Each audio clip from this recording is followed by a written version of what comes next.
All right, welcome back, Truth Seeker.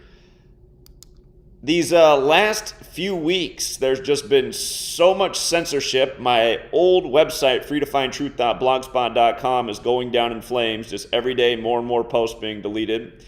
And it's a really rampant period of attack videos made against me. There's seemingly like at least one new attack video against me per day. And I'm just thinking, I don't think these things are coincidences. There's a reason there's so much focus on attacking me, and it often does happen when we make people a lot of money, as we did off the World Cup. Been doing that for a long time with sports picks. It seems anytime we land a major future, there's more attacks. I just blocked a troll. He's like, let's see some proof of who's X up. It's like, let's see some proof. We just had people on a live stream talking about how I made them $40,000 on the World Cup, $20,000 on the World Cup, $1,000 on the World Cup, $500 on the World Cup. There's a lot of people who made a lot of money. Been doing it for going on a decade. And one of those people who caught on and literally made a blog that looked exactly like mine, the exact same color scheme, who started up a Patreon sports live stream at the exact same time mine went on. And I just let him get away with it, and I even helped promote them because I've been a nice guy and I've helped promote a lot of people, but I thought, man, to set it up at the exact same time, to even use the same color scheme. And then as time went on, I started to notice this person became kind of delusional, because then they started to say that things that I had achieved and accomplished were their own claims. I was like, wait a minute, you weren't even in the community when that happened, and you're saying you did that? Well, things start to make more sense, because the person I'm talking about, you might be familiar with their YouTube channel.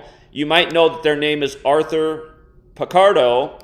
And you might know that they've been putting out some real trash videos slandering me. But I just want you to read this article in the New York Post about this person. And it doesn't surprise me that they used to be a TSA agent, because they come from a family of police officers. In fact, when they first called into the show and asked me to decode the death of their family member who was a cop and said they came from a family of cops, that's where this person's story begins with the community, which was probably sometime around 2016. But I never knew that they were once a TSA agent themselves until they got arrested at their job. And finding this story, shout out to Itachi who brought it up, it really starts to make a lot of sense, because I've always thought that the people who attack and harass me and slander me, maybe they themselves are the real criminals. It would make a lot of sense. So anyway, a uniformed TSA agent was arrested for stiffing a yellow cabbie on a fare from his Bronx home. We know Arthur lives in the Bronx. He always brings it up. To LaGuardia Airport this afternoon, police said. Arthur Picardo, 27, took the car to Terminal C around 1 p.m., got out and told the driver he would return with the $23.33 payment, according to police.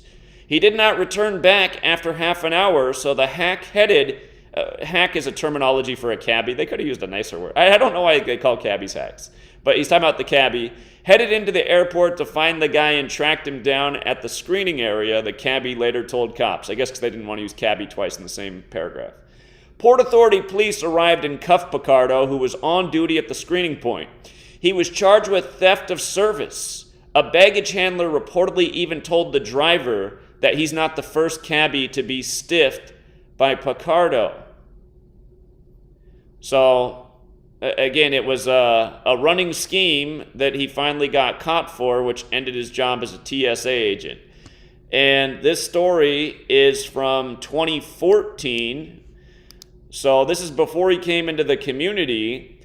But yeah, I mean, this guy has been completely delusional. And something I've noticed about these channels that are delusional, that slander me, the trolls really get behind their channels and endorse them and support them. Like something that's totally psychotic is, again, I did help people make a lot of money on pretty much every World Series since I've been here. That's a fact, actually. Every World Series. And the 115th World Series, we saw a really great future with a monstrous payout on September 27th, why the Nationals could beat the Astros in the World Series and why that looked like a future you wanted to put in. And Arthur didn't even know who the Houston Astros were at that time, but he's now saying that was his accomplishment, which is laughable. Anyway, it starts to make sense, because it's like, my God, this guy's been a con, a thief. I mean, you have to think about how shitty your ethics are. I mean, cabbies are hardworking people, stressful job, and then to stiff them, and especially when you're going in and doing a security job. I mean, and again, this just reminds me of the mentality of so many police, because oftentimes these are the most criminal people in the community. But yeah, this guy right here, has been, and again, all this guy owes me is a big thank you. Taught him the knowledge, promoted him. I didn't know about his criminal history or this was the nature of his character at first. And as soon as, he got one thing right and recognition from me, which brought traffic his way, then he started to promote himself as, I'm the best. I'm the best in the community. I mean, the other guy, the guy's butthurt right now because he was on a live stream the other night. He goes 1-4 for Christmas. The only thing he hits is a 6.5-point favorite, Bucks over the Cardinals, which is nothing to brag about. And then he said he made the best call in the history of the entire community by saying that the game would be won by a field goal in overtime, which is something that happens in nearly 2/3 of overtime games. And again, it's like, I always look at the people in the community who are doing the work and I'm thinking, is this person making Gematria look worse or better? And this is someone who's constantly putting out what he calls free picks that literally probably have about a 90% fail rate. He hits about 1 out of 10 of his free picks that he gives the community. Nothing he's doing is make anything positive for Gematria. Free picks when I give them out. I say, hey, you guys, Paul Silas is dead. The Rockets keep winning. When Artemis One's in the news, his son is the coach of the Rockets. Artemis One's in the news today. They're a big payout. There's been a trend with payouts. I give out that information. Boom, it hits. For the World Cup, once it was at the quarterfinals, I told people, I said, it looks like it's going to be Argentina and France, with Argentina beating France, making them 2-2 in the 22nd World Cup. Boom, it hits. When I give out free information, it's usually right. Last year, I gave out a bunch of free picks leading up to Michael Jordan's birthday. Like 10 picks, 9 of them came through. When I give out free information, it's usually when I think it's totally rock solid and it's going to help people out and make people buy more into the knowledge. Arthur, meanwhile, is giving out free picks that continually fail, and I'm like, is he doing this on purpose? He's not really this bad at this, is he? Anyway, and then out of his same mouth, he'll say that I'm the best sports gematria decoder when the guy literally has no resume. But yeah, this is who he is. This is who he is. And then that other clown, the anonymous clown, he likes to use clips of Arthur all the time, talking shit about me. And we don't know who this guy is either. For all we know, he's the same kind of guy who goes and works at TSA, a job I would never work in my lifetime because TSA came out of the most criminal thing that ever happened in this history of this nation, 9/11. That's why TSA exists. TSA comes out of 9/11. I wouldn't do anything that has anything to do with 9/11. But I wouldn't be surprised if the clown who makes the videos about me also works for some government shit agency like TSA. Because it's like, who would be the haters of me? I could understand why police officers would be haters of me. I spend a lot of time exposing the Fraternal Order of Police and the criminal things they participated in this nation that are ultimately getting our rights and liberties taken away. Arthur comes from a family of cops, which we've known from the beginning, but we gave him the benefit of the doubt.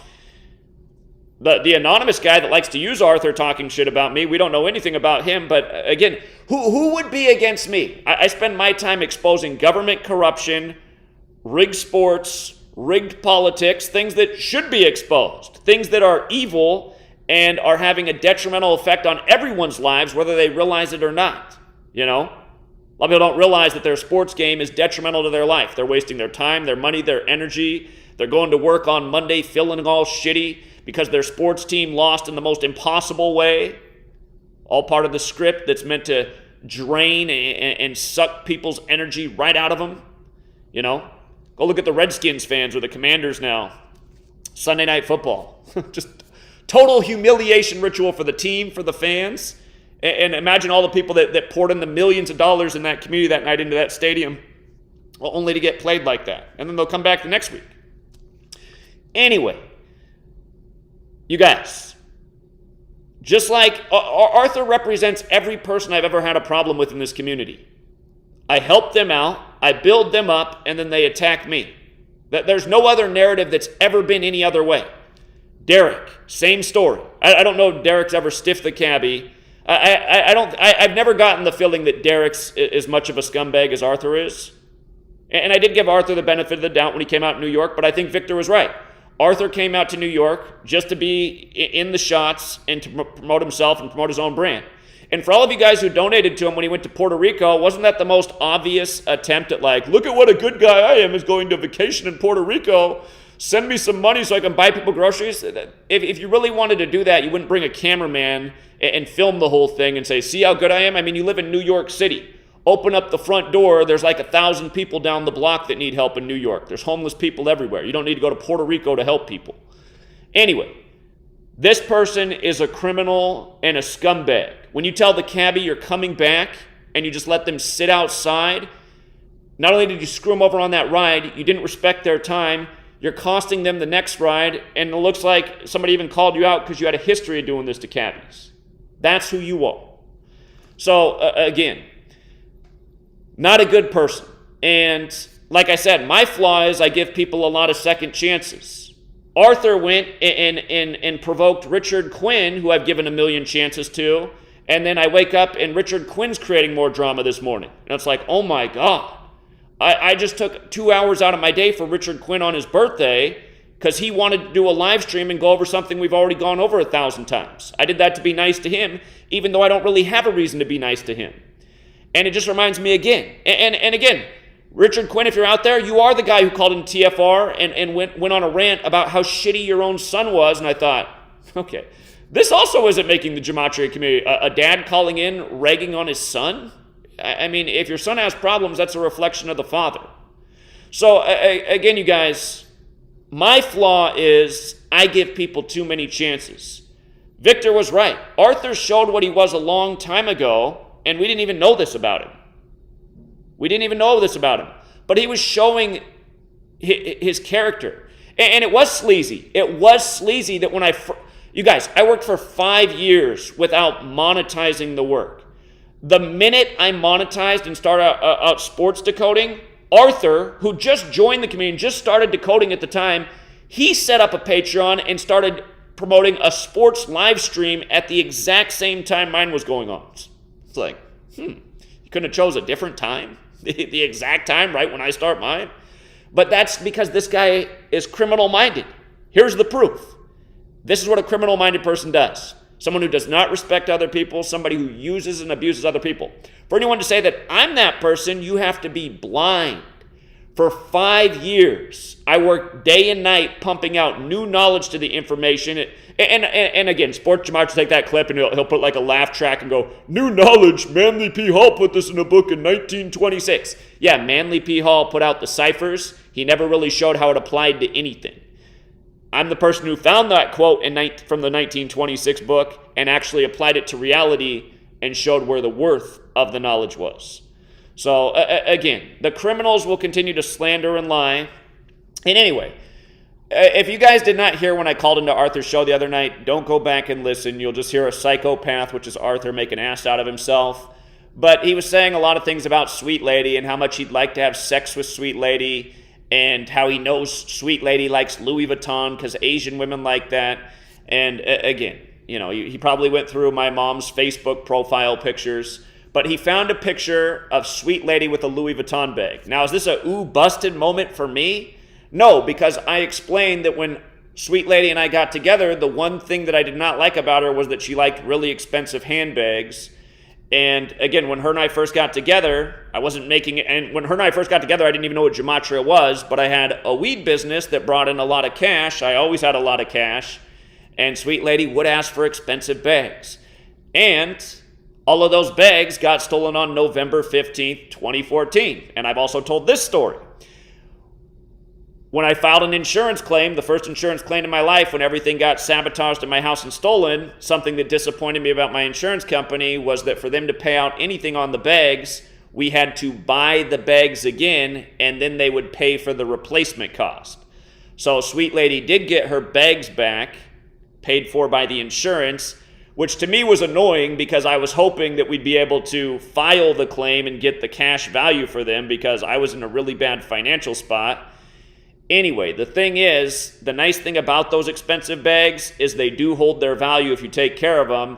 And say you bought a Louis Vuitton bag for $500 in 2014, you can now sell it online for probably $800, $900 because the going price for them is that, especially the bags they don't make anymore. So anyway, all of this is part of the past that I've already talked about. So anyway, Arthur, today, for the record, guys, I woke up to emails and text messages because the trolls have my number. My number's been doxxed. I've thought about changing it a million times, but then the people who need my number, Anyway, I'm waking up this morning to all these text messages about, oh, busted, spending the truth seeker money on Louis Vuitton. Okay, this picture is from many years ago, first of all. I can't even tell you exactly if that picture is from before my house got burglarized or not, but it's from around the same time period. But anyway, it's a picture of a sweet lady with a Louis Vuitton bag on the bench. And again, she has the same bags that she had from back then, which are from, again, when I had the weed business.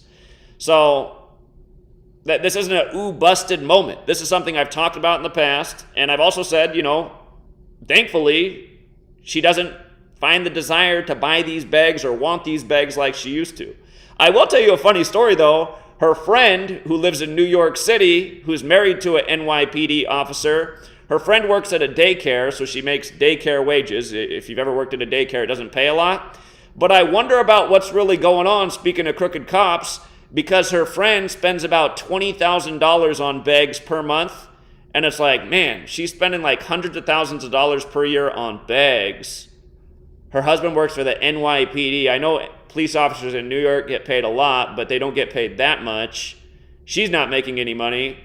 So again, it just reminds me how Arthur comes from a family of police officers and just how often government authority cops are. Arthur is right. Asian women do like bags. There's no doubt about it. And if again, the only gripe I've ever really had about Sweet Lady is that she likes expensive bags. And I even have told the story about when we first started dating, she gave me like this birthday wish list. I was like, you're out of your mind. I'm not getting you all this. You're out of your mind, woman. But, yeah, I mean, just to be like trying to do this, it's just, again, this is disingenuous. This stuff was not purchased with truth seeker money. This was purchased with when I had the weed business money, and she hasn't really had a desire to get any bags since back then. Kind of when she lost them all, it was kind of a life lesson to her too, because I said, see, just having this stuff makes you more targeted. So, again, it's just so annoying, you guys. It's so annoying. It's so annoying when people are constantly trying to attack and slander, and it's all based in bullshit. Not to mention, I've already put all this stuff out there.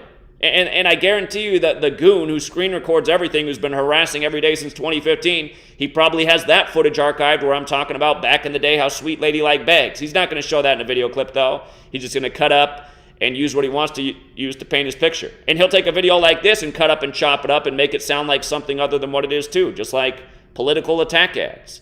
But yeah, to be posting this stuff, and again, what's Arthur butthurt about?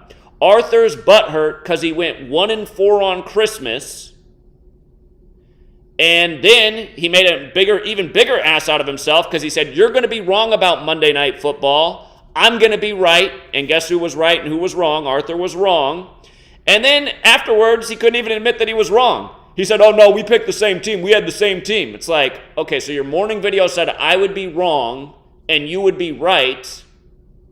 And everybody knew which way I was leaning because I teach the same thing every week. I just went on a 40 Central podcast and said, hey, by the way, you guys want to make money on Monday Night Football? Just follow the 33. What happened on this week's Monday Night Football? Initially, Matt Ryan was in, who could have fallen to 33-33 against the AFC, but then they switched him out for Nick Foles. But guess what? Nick Foles came in on 33 career wins and stayed on 33 career wins.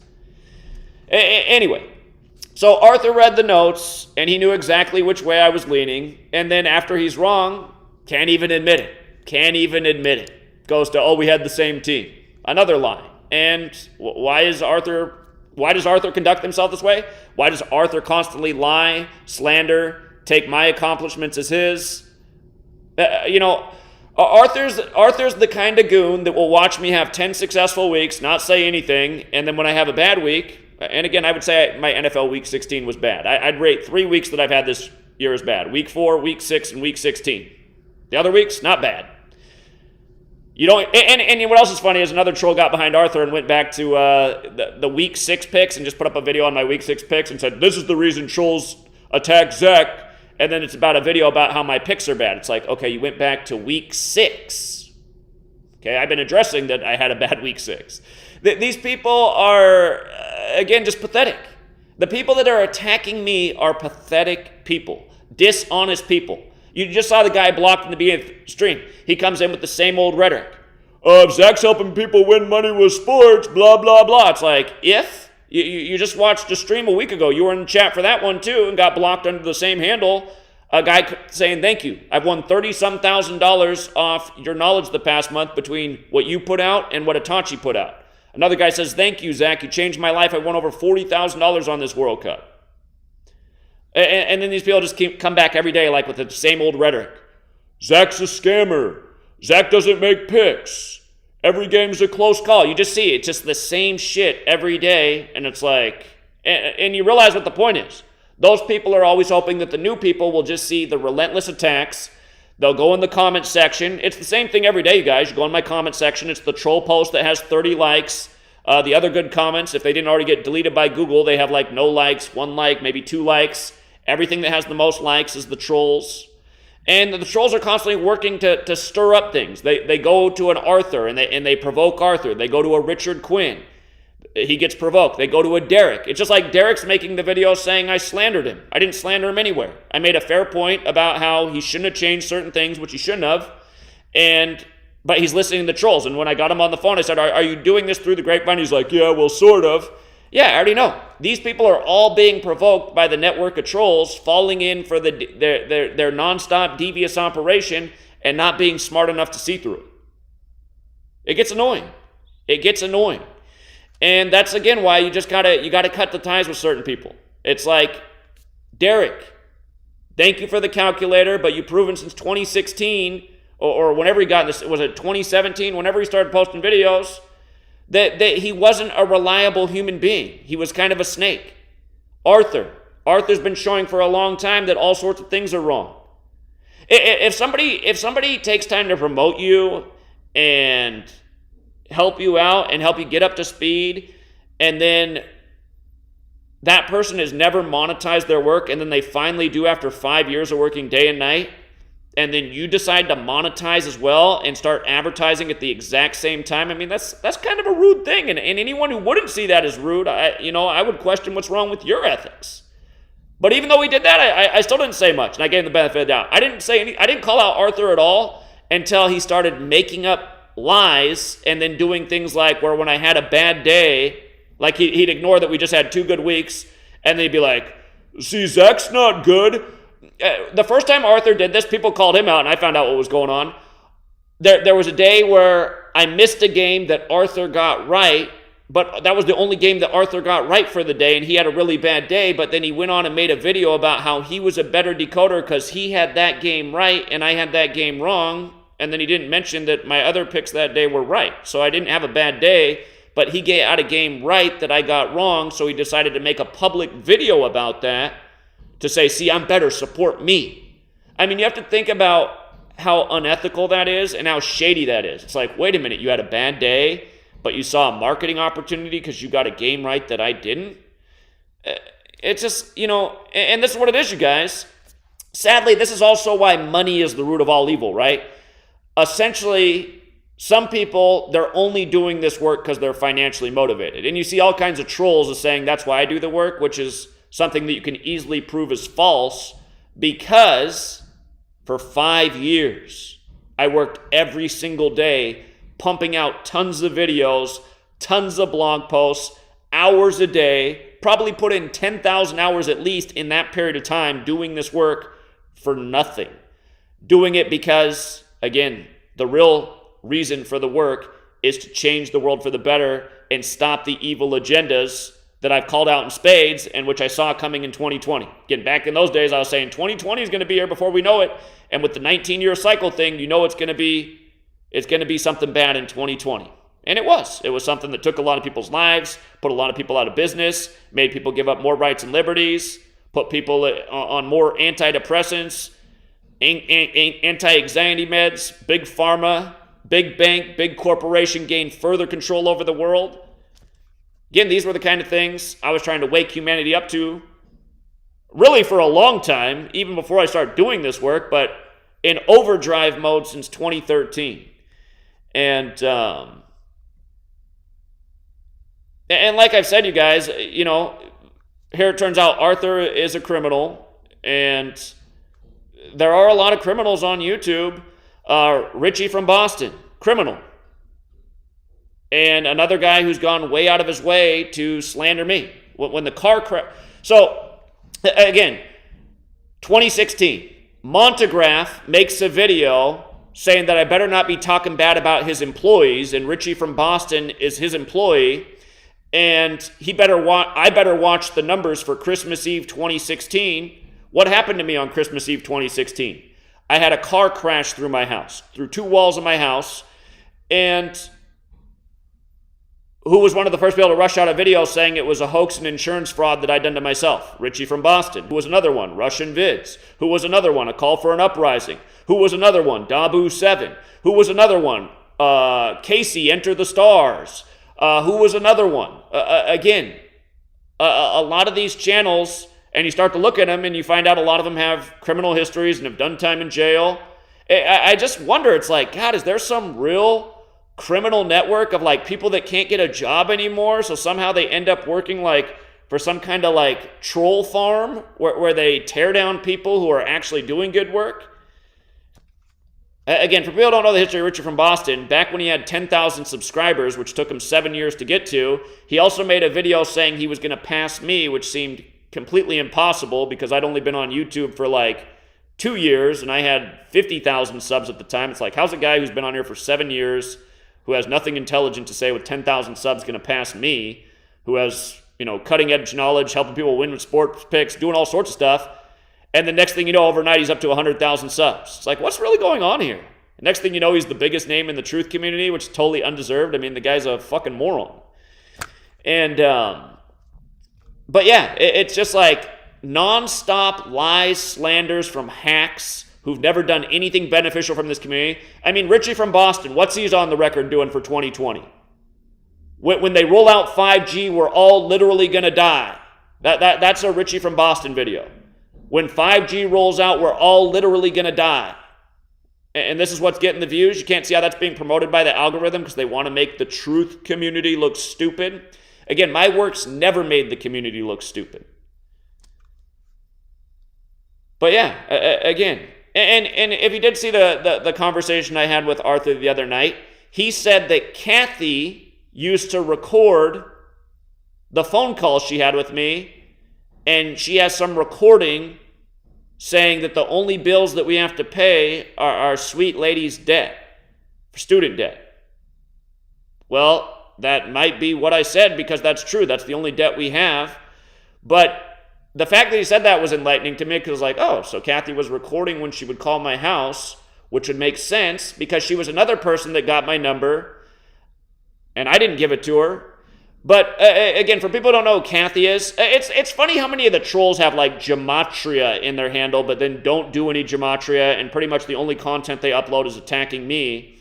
But Kathy would just call all the time, and what she always was calling about was that she wanted me to go to her, she wanted me to take sweet lady to her timeshare in Mexico.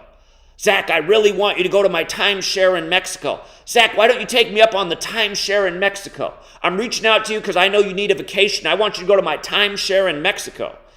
And I'd always say, well, it's really nice, but, sweet lady's in school and working. We don't have time for that. Plus, she's kind of given into the propaganda in Mexico, and she thinks Mexico's a scary place. I know Mexico's not a scary place. I like it down there, but it was just weird. This person was always reaching out. And then when my book came out, she kept calling and saying she wanted to help me write out the addresses and help me get my books mailed out. And I kept telling her, I don't need to. I'll take care of it. I don't like having other people do work for me.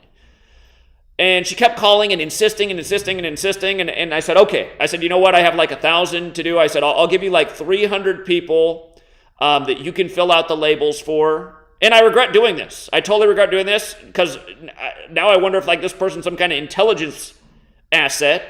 But again, I gave her 300 labels to fill out and to mail back to me, which she did do. And what was awesome is out of those 300 labels, about 100 of them, and I think she did it on purpose, she did wrong. So I ended up having about 100 people that I shipped the book to the wrong address, which ended up being a major expense for me because a lot of those books were lost. A lot of them didn't even come back because they just went to somebody else's house. And then the ones that did come back, they were late getting to the people, and then I had to pay for shipping again. And for people who forget, I told people, a lot of people pre-ordered my book when I said the cost would be $15. And then I ended up writing a whole lot more because George Floyd died. And I added I showed how George Floyd connected to the overall 201 pattern. It made the book way bigger. So the cost to print the book ended up being about $10.50. Shipping is $4. The packing materials, the labels, all of that put the expense of the book over $15. So, and the majority of the people pre-ordered the book at that price. So I ended up making no money, plus putting in a lot of time and labor. Then I had her ship 100 books to the wrong people, creating an even bigger expense. Like in the whole, all the time, it was so time consuming to put all the labels and spend time at the post office and stand in line, ship all those books.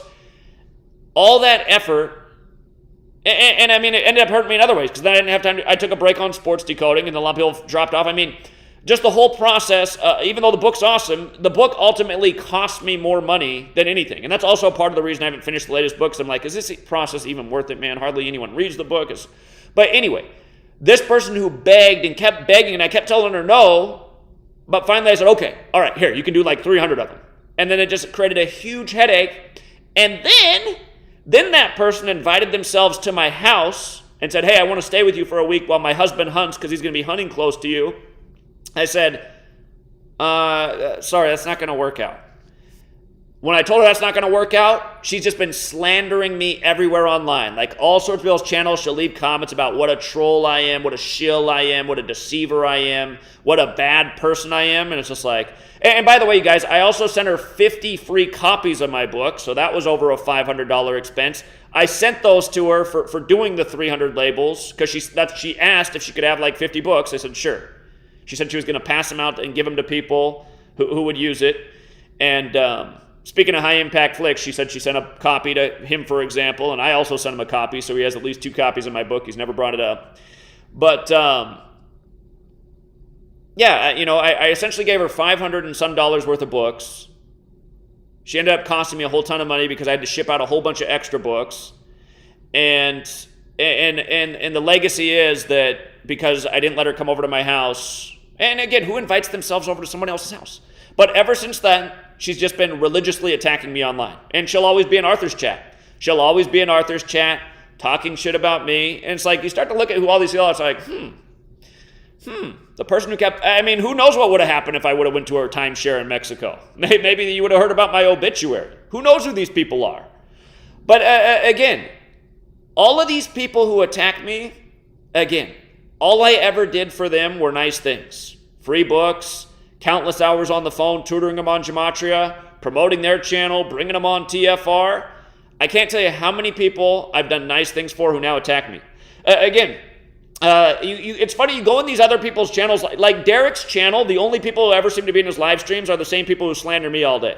Nobody else is watching his videos.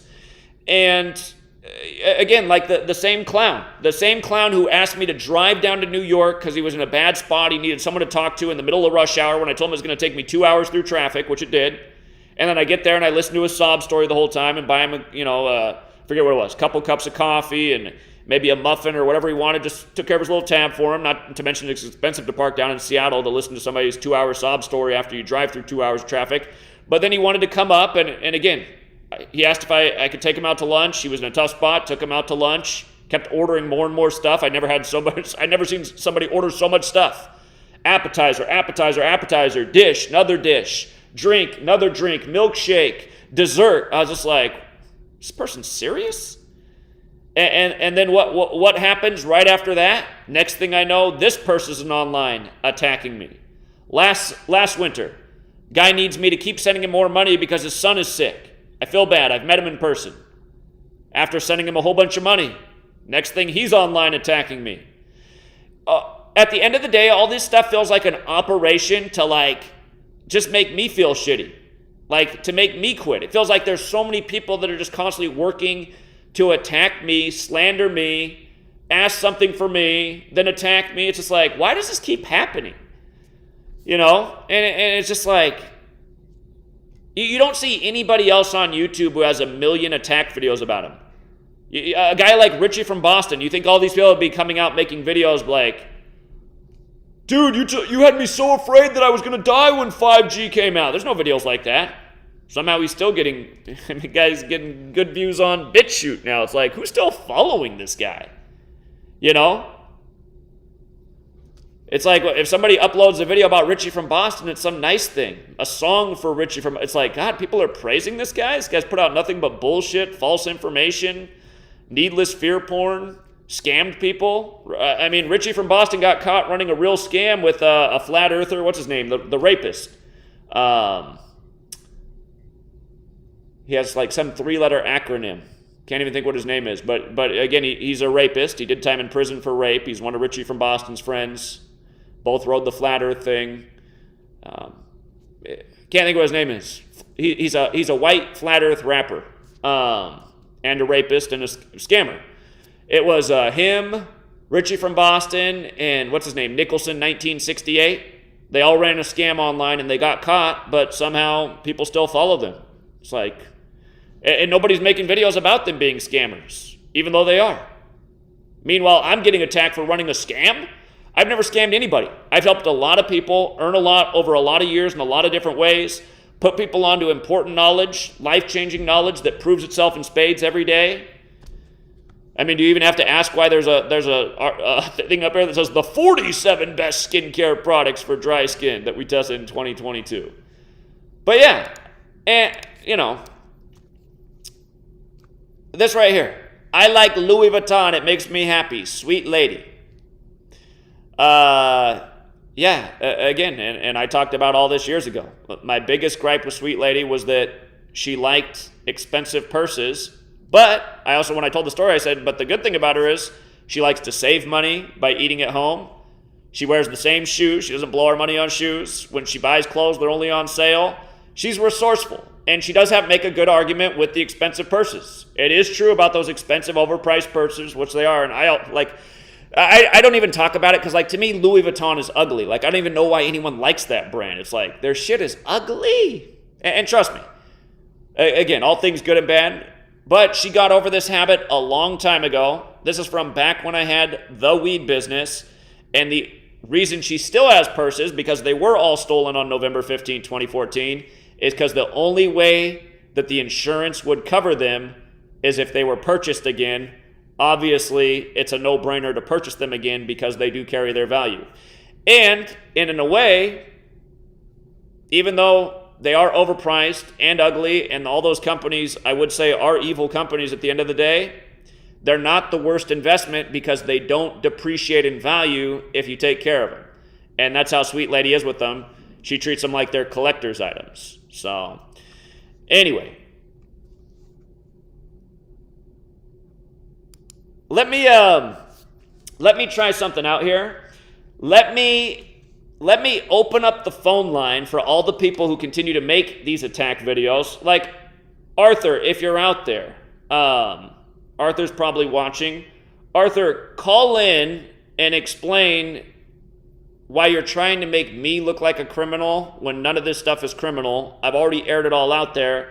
And meanwhile, you're the kind of guy who tells cabbies to wait when you have no intention of coming back to pay them to do your TSA groper job serving Big Brother. And again, I'm starting to think that probably at the end of the day, all of my critics and trolls are connected to Big Brother. Because who else would be after me? I can't imagine anyone in the world who would spend all their time hating on me all day other than people who work for Big Brother or these sports leagues that I've done a very good job of exposing and proving how fraudulent they are. So hold on. Let me get the phone line open. Again, we'll try this again.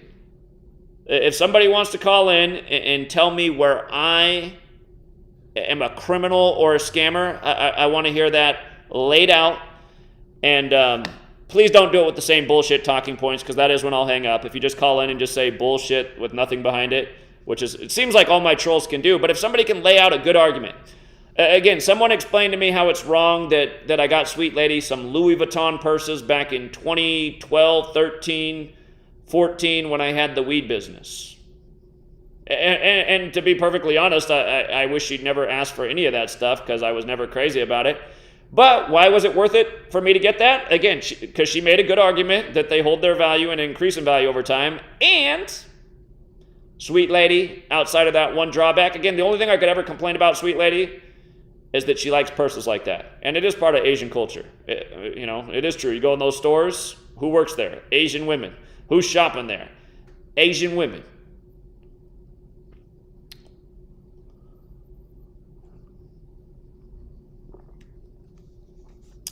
Yeah, again, this is this New York Post article about Simple Truth TV. So back when I was working day and night, pumping out knowledge for free, Simple Truth was working at TSA, groping people and stiffing cabbies and getting arrested for it.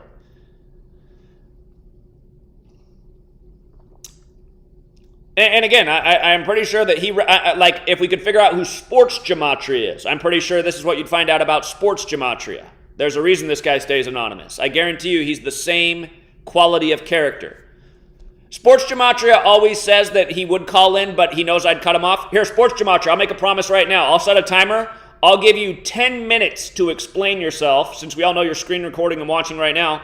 I will literally set the timer and give you 10 minutes to run the floor with why you've been trolling me every day since 2015, and why you slander me, and why you only make videos when I do bad and you ignore all the good, and to explain yourself how you just screen recorded Tyrone calling in, thanking me for week 9, how he made $4,000 off my pick, only for you to upload the next video saying I had a terrible week 9. I mean, you literally flipped the truth on its head and then called me a con man in the video.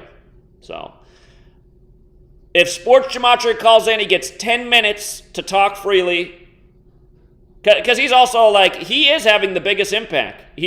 No doubt he's taken a lot of people away from the work because he's good at making videos and he's good at chopping them up and painting a totally false picture. I mean, there are some things that are in the videos that make me look bad that did come out of my mouth that I shouldn't have said. But again, I've also uploaded over 10,000 videos. I've said a lot of shit. If you just wanted to make a collage of all the things that I shouldn't have said, or maybe that was too far across the line, that's exactly what this guy's done. So, come on. You say the reason you don't call in is because you know I'll talk over you. I'll give you 10 minutes to call in, and I won't say a word. I'll set the timer. You got 10 minutes to explain why you've made a YouTube channel slandering me and been trolling me for 7 years straight.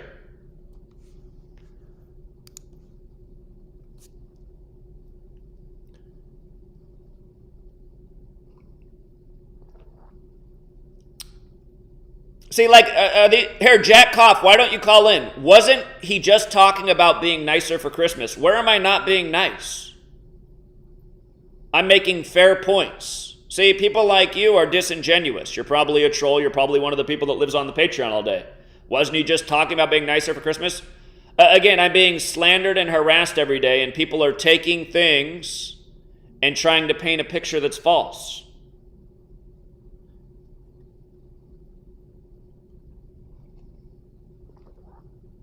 Oh, yeah. Here, let me put I guarantee you Sports Gematria knows the phone number. Here, hold on. I'll move the phone number up to where my picture is. All right. If somebody can call in and make a good point. I will hang up on you if you just start regurgitating bullshit. If you call in and say, you never make a pick, that's a false statement, I'll just hang up on you and know you're a troll.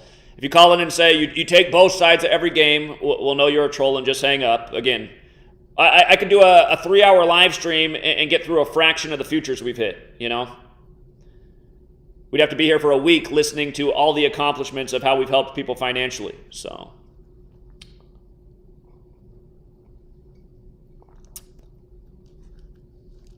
no caller ID. Okay, no caller ID. We know this is a troll. What is it, no caller ID?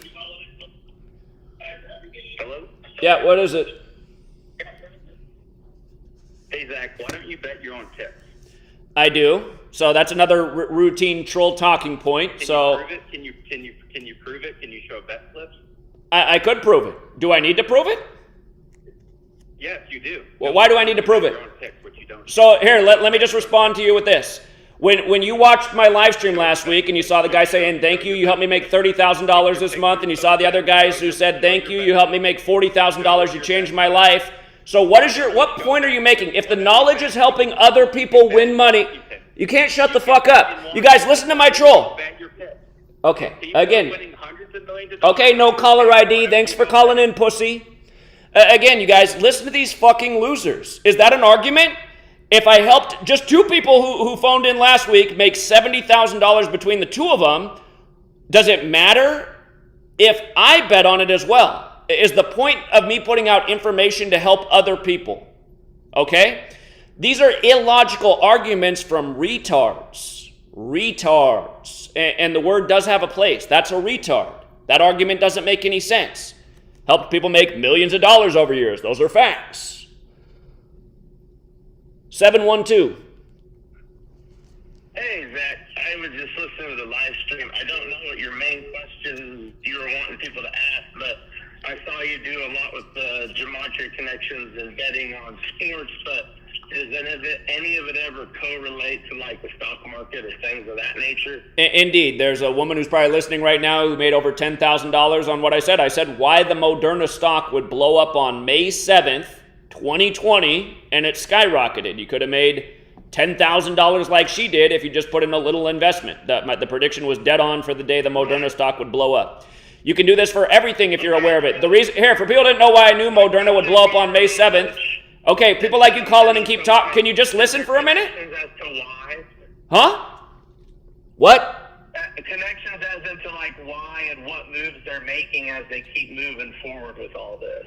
Okay, so again, listening skills. Most people don't have it. I'm trying to explain more to you about why May 7th was the date and how you can use this knowledge to get ahead of all sorts of things, from sports to stocks. We knew it would be May 7th because vaccine... Oh, my God. Adios, buddy. God, people just can't fucking listen, man. Don't you get annoyed? It's like, that's the other thing I'm mad about with society. It's like they just can't shut their fucking mouth. Just talking all the time. The guy's like, can you explain why? And then I'm starting to answer. He's talking again. I mean, shut the fuck up, moron. God. Vaccine equals 57. So does Bill Gates, who backed the Moderna thing. That's how we knew it'd be May 7th. 850. What's up, 850? Hey, Zach, how are you, brother? Well, if the world wasn't full of morons, I'd be better. What's going on? Not much, man. I just wanted to call you to encourage you, dog. You know, the truth bears witness to itself. And right now in the world, we have facts being presented and everyone ignoring them. You know what I mean? And it's just the way it's going to have to go. I believe in the end it will be a blessing, but it's going to be hard to go through, man. But I just want to let you know, we've spoke before, but, you know, you're about the truth. The truth bears witness to that fact. You consistently prove that that you're right, brother, and I don't let it steal your joy. As hard as that may be, man. And I just want to let you know I appreciate you and I follow you. And if I have someone who will actually listen to me, which is rare, I'm sure, as you know, you know, I pass along what I've learned from you to them. And it's still, I just want you to know, man, that you're a blessing to a lot of people, brother. You know, obviously financially with the people who follow the sports, but just for people who love truth and seek it, brother, because it stands alone by itself in this universe. It is supreme, and nothing is equal to it. You know what I mean? And I just want to let you know I appreciate you, brother. I appreciate your call. Thank you very much. Yes, sir. All right. Take care, man. Thank you. Yeah, man. I'm not going to take any more calls from no caller ID because you guys are trolls and you guys just get on and just have the same talking points. They're illogical. You guys don't make logical points. How come you don't bet your own picks? I do. And if I lived in a state where it was all the way legal, I'd bet a lot more. But again, that argument is also dumb because it's like, well, listen, I just watched a guy call in and say, man, I made $40,000 off your World Cup. I made $30,000 off your World Cup. I made $2,000. I made $5,000. So do I need to bet the pick if I'm putting out winning knowledge? I mean, why would that deter anyone from betting if they're seeing that my knowledge is helping people win consistently for a decade? Oh, here's Arthur calling in. All right, I'm going to let Arthur defend himself since his story about Arthur, you get to explain the story on the screen. Is this your twin or is this you? What are you talking about? Is this story about you? What are you talking about? Here, I'll read the story from New York Post 2014. Hold on. Somebody just called me. I was actually doing something. Somebody said, call Zach right now because he wants to talk to you. So what happened? Okay, so it was just brought up. What's going on? Well, again, you can look at the live stream. A uniformed TSA agent was arrested for stiffing a yellow cabbie on a fare from his Bronx home to LaGuardia Airport this afternoon, police said. Arthur Picardo, 27, took the car to Terminal C around 1 p.m., got out and told the driver he would return with the payment, according to police. He did not return back after a half hour, so the hack headed into the airport to find the guy and tracked him down at the screening area, the cabbie later told cops. Port Authority police arrived and cuffed Picardo, who was on duty at the screening point. He was charged with theft of service. A baggage handler reportedly even told the driver that he's not the first cabbie to be stiffed by Arthur Picardo. Is that you? Oh, that article is about me, yes. So doesn't that show a lot about the content of your character?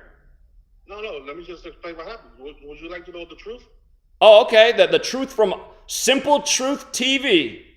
Okay. Would you like to hear what happened? Or you Oh, okay. Yeah, go ahead and tell us what happened.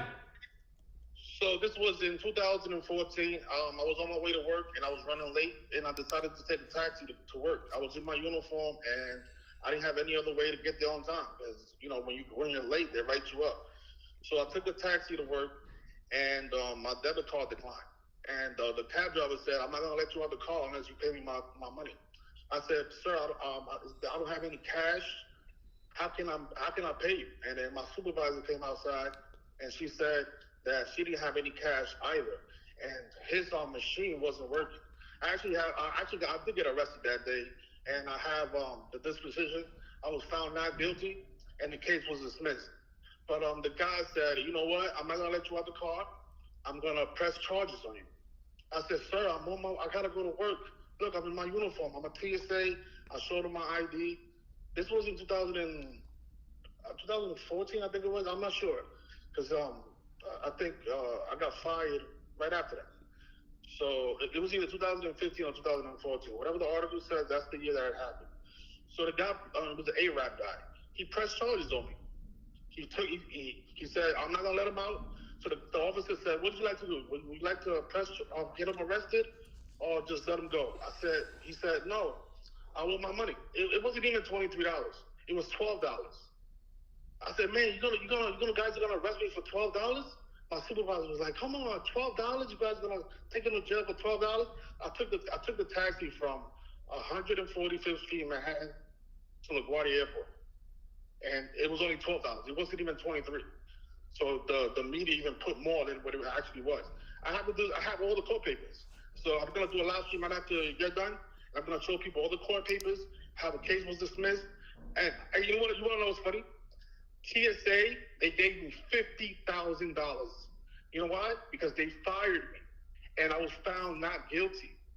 That's why after that I never got a job after that, because I realized how corrupt this government was. That's what led me to you. Because after I got fired from that, I started watching YouTube all day. Because I said, I'm not going to work anymore, because even when you try to bust your ass for the fucking government, look how they treat you, right? The motherfuckers fired me. They fired me without even asking me what happened. Just like what you're doing. You made a live stream without even asking me what happened. Well, it says here at the end of the article that you got a history of doing it. Let me just explain. But you're a liar, Arthur. You're a liar. Hold on. You read an article, and you just assume that is the truth. And that's what most of America... I would imagine it is true based on knowing the content of your character. Were you just not on the phone the other night, just screaming over and over that you want to fuck sweet lady? Was that the same guy I was talking to? I want to fuck sweet lady. Did you not say that like 500 times? Who says that to another guy? You asked me to explain myself. So... Yeah, in your puppy dog voice, like every little con man child. I used to work in a group home, and like the nastiest kids, they know how to do like the little puppy dog. Poor me, it wasn't that. That's what you remind me of. I want people to feel bad. I don't have nothing to hide. Arthur, you'll never tell the truth about anything. It's sad that the taxpayers had to pay $50,000 to you for stiffing the cabbie. Why you keep talking over me? Just let me. Because the story speaks for itself. Why would you get in a cab if you didn't have money in the first place?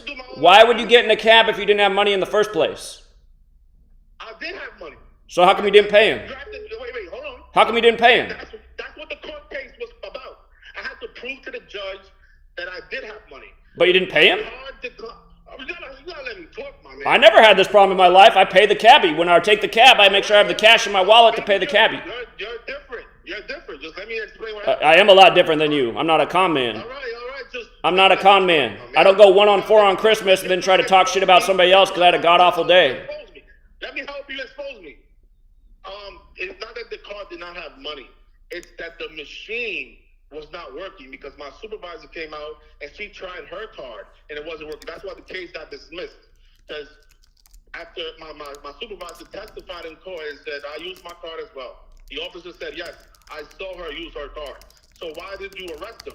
Well, because the tax driver wanted to press charges. And once a person wants to press charges, we have to put the person through the system. Even if the person pleads not guilty, it's out of our hands. Like, for example, me and you, right? If I say, let's say it's not true. Let's say I go up to the police and I say, Zachary Hubbard just punched me in the face.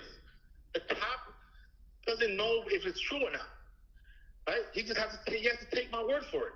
So if I say I want Zachary Hubbard arrested right now because he just finished punching me in the face, the cop has to arrest you. Now that's when we go to court and you have to prove, or I have to prove that you really assaulted me. And that's when I use witnesses, cameras, and stuff like that. So just because Zachary Hubbard let's say an article comes out and says Zachary Hubbard arrested for punching Super Truth TV in the face, that doesn't mean it's true. You're just talking too much bullshit. Why did you get in the cab without the money to pay for the fare? I had the money, and I showed the court system that I had money in my... So you had the money and you didn't pay the cabbie? No, the money was in the card. Huh? The money was in the card. I used the card on their device. The device was not working properly. I showed all of that stuff in court. I had over $700 in my bank account. I showed them my bank statement and everything. You have to show the judge all this stuff. So what do you make of the last paragraph in the story that says a baggage handler reportedly even told the driver that he's not the first cabbie to be stiffed by Arthur Picardo? That's not true. That's not true. So why would anyone? Why would I trust anything you have to say, Arthur? Because I have documents from the court of everything that I'm saying right now. I can prove it to you. That doesn't mean anything to me. It's a petty case. They just want to throw it out so they don't have to deal with it. There's a million court cases. Things get thrown out all the time. Okay, so what would you like for me to prove so I can prove it to you?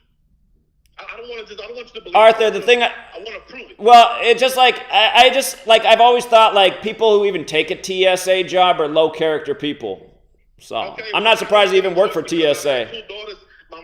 This is why I joined. I didn't want to join TSA, but my daughter was born in 2012, and my other daughter was born in 2013, and I was still in school. And guess what? Where's the mother at? I had no choice. Where's the mother I at? had no choice. Where's the mother? I had no choice. Where's the mother at? I had to provide for my baby mom. Where's the mother at? She just gave birth to both of my kids. I had no choice. Where's the mother at? No choice. Where's the mother at? Drugs. I couldn't. I tried to go to the supermarket. The supermarket wasn't hiring. A lot of people wasn't hiring. I kept going to different jobs. Nobody wanted to hire me. The only person that called my phone was TSA. They said, we have a job offer for you. And I said, damn, I really fucking need it. I don't want to really work for the government, but I have no other choice. I have 2 mouths to feed. Where is the mother at? My daughter was a newborn. Arthur, where is the mother of your children?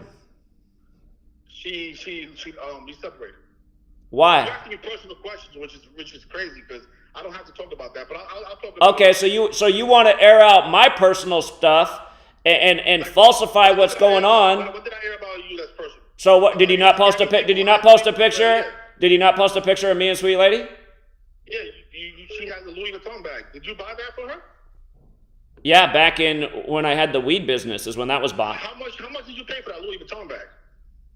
I don't remember what it was. Too much. And I've talked about this stuff in the past. That back when That's what I'm saying. But Arthur, listen to yourself. Arthur, here's the thing though. Me and Sweet Lady are still together. We're responsible. You know? I don't have to go out and do shitty jobs. I don't have to go out and do criminal jobs like TSA. Arthur. How many girlfriends did you have before Sweet Lady? What's the point about that? So people break up. I guarantee you, if I got a woman pregnant, I would do everything to make sure that relationship stayed together for the sake of the home. Arthur. All right, you got to get muted. So you guys, Arthur, I just want you to know who Arthur is. You just heard his nice puppy dog story. I just called it, again, the other day I sent him a text message. privately, I said, hey, Arthur, how'd your Colts pick go? Because he guaranteed in the morning the Colts would win and I'd be wrong about the Chargers. Well, I wasn't wrong. He was wrong again, which is a history. He guaranteed I'd be wrong about Super Bowl 55, which he was also wrong about. He guaranteed the Chiefs would win Super Bowl 55. Idiotic pick because it was Lock City for Brady. Not to mention I called the whole game dead on, play for play. If you watched my live coverage of the game, we knew that script so well. We knew what would happen on every drive. But anyway, Arthur goes on and starts doing a live stream talking shit about me when I send him a private text message, just reminding him, don't make an ass out of yourself. And then when I call in, he just starts screaming over me saying, I want to fuck sweet lady. What kind of man does that? I want to fuck sweet lady? That's all he could say back to me for getting called out for the truth? And now you hear him, oh, it was just a misunderstanding, like I tried to pay him, but I couldn't. And then you hear how it is. I mean, that's what, you guys, you're just hearing the whole thing that's wrong with this nation. The fact that TSA even exists, the quality of the people it employs. The state ended up paying $50,000 to Arthur out of this. This is how backwards the world is. That this whole story reminds me, it's like the reason we pay taxes is because of bums and losers and welfare queens and people like Arthur. Hardworking people had to pay $50,000 to Arthur ultimately because he stiffed the cabbie. Oh, man. And then again, I mean, it's like, why wouldn't you believe me? Dude, you're the same guy who was just screaming on the phone, I want to fuck sweet lady. Here, Arthur has something to say. Arthur, how come you kept saying to me, all you could say back is, I want to fuck sweet lady? Why did you keep saying that? I was not guilty. That's why they gave me $50,000. Because they fired me unlawfully. How are you going to fire somebody that hasn't committed a crime? Okay? You didn't pay the cabbie. You told did you tell him you'd be back and you didn't come back? I never left anywhere. I was still in the car. That's what I'm saying. The article lied. How did I get arrested if I didn't come back? So you never even got arrested. Why would I stiff a cab driver at my place of work with my uniform on? You fucking dummy. Criminals don't act like what are you talking about? How stupid? That doesn't even sound like a realistic crime. If I'm going to commit a crime, I'm going to make sure I know how to do it. I'm not going to lead the suspect or the victim to my place of work. Fucking cocksucker. Well, if that's true, you should sue the New York Post because the whole article must be totally false then. Well, I thought about that, but I forgot about that shit. Oh, you forgot about that, huh? You're right about that. People told me that shit. That is defamation of character. Well, then do it. You can still do it. You can still sue him if it's a false article. All right, you should win that lawsuit easy. If you did not get arrested in your uniform in the airport and all this is false, you should easily win that lawsuit. I will. Listen, I'm going to make a... All right, so Arthur, do us a favor. Stop giving out free picks, helping people lose money. Go sue the New York Post and retire. All right, see you, Arthur. You guys, Arthur doesn't have any credibility. Like, I know what Arthur is. Arthur's a human scumbag, a liar, a fraud, a delusional psychopath. Big Al actually listened to his stream, and Big Al said he's full of shit, man. He said, I gave him a tip one time, and it was while you were writing the book, and he said he had like one good day, but he said, he wasn't doing good, and we all know what happened. Johnny Stash lost a ton of money because Arthur guaranteed the Celtics were going to beat the Miami Heat on September 27th, where I told people that Eric Spoelstra, who went to Jesuit, was definitely winning on the Jesuit anniversary date, September 27th, which is what happened. But anyway, again, you guys, that's the problem with liars and frauds. They just keep lying. They have a new lie. He says the whole story is false. I highly doubt that because I know that this guy's been spending a lot of time lying about me. And then you just heard him, why are you bringing up personal stuff? It's like, seriously? After you just posted a picture of a sweet lady and then are coming to some false allegation? And notice how dumb he is too. I just said I bought that back when I had the weed business. The argument he's trying to frame is that I'm spending the truth seeker's money on bags like that, which is not true. Totally false. I mean, it's just... Anyway. And it's just funny just listening to people use a puppy dog voice. It's like, dude, did you just forget that you were just screaming crazy shit into the phone at me after you're mad that you got wrong again and publicly humiliated yourself?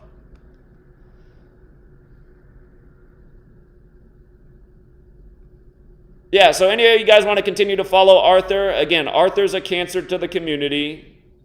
He is a con man. He is a fraud. He is a liar. And You know, Victor's been, and the thing is too, like when Victor started his thing, Arthur attacked Victor and accused Vic. That's what's crazy too. Arthur accuses me of copying him. Victor copying. None of us are copying Arthur. I mean, the only thing Arthur, it's just like, you guys, Arthur's level of gematria knowledge is very low compared to where a lot of people have taken it to. Arthur knows really basic, primitive stuff. You know, he's like a computer from a decade ago. Like we have modern technology, Arthur's like a decade ago, which is better than not knowing anything. But, you know, Victor is truly one of the best sports decoders in the community. Yesterday, I blocked someone in the comments because they left a comment that you and Arthur are the best sports decoder. Just for even writing that, I blocked him. I don't want to read that crap in my chat. Arthur is nowhere near the best sports decoder. Almost literally every time he puts out a free pick, it's wrong. That's embarrassing. Arthur literally said that the best real-time call in the history of the decoding community is that a game would be won by 3 points in overtime. That's the kind of stuff that makes the whole community look moronic, you guys. I have an interest in preserving the integrity of the community. I don't want people making videos saying that the best call in real time is an overtime game being won by 3 points. That's embarrassing. Anybody can make that call without gematria. Odds are that an overtime game is going to be won by 3 points.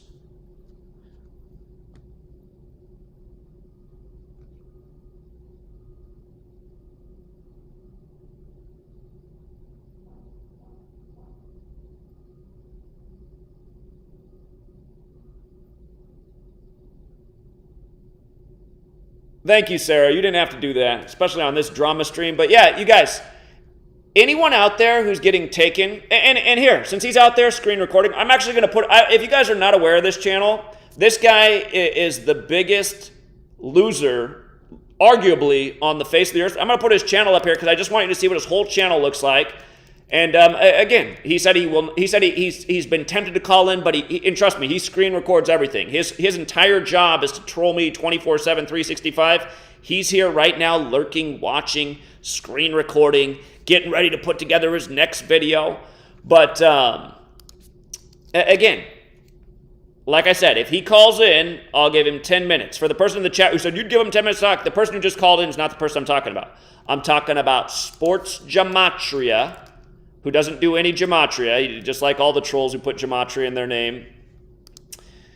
You know. But again, I just want to show you what this channel's about and how fraudulent it is. Hold on.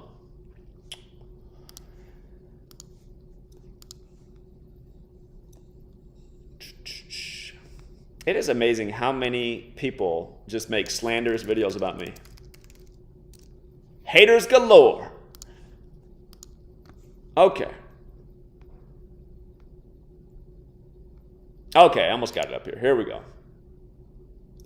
Okay, this is the channel. Sports Gematria. Doesn't do any gematria. His whole channel is about attacking me. The latest ones, the Divider-in-Chief, Zachary K. Hubbard. It's like, no, I'm not dividing. I'm calling out people who are doing things that are detrimental to the work.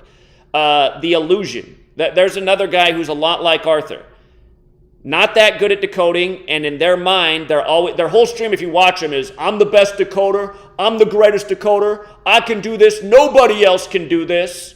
I'm the only guy who can decode international football. Literally, he picks Brazil, the favorite, in England to win his home country. Both wrong and wrong. Meanwhile, over here, our top narrative, Argentina to beat France, lands.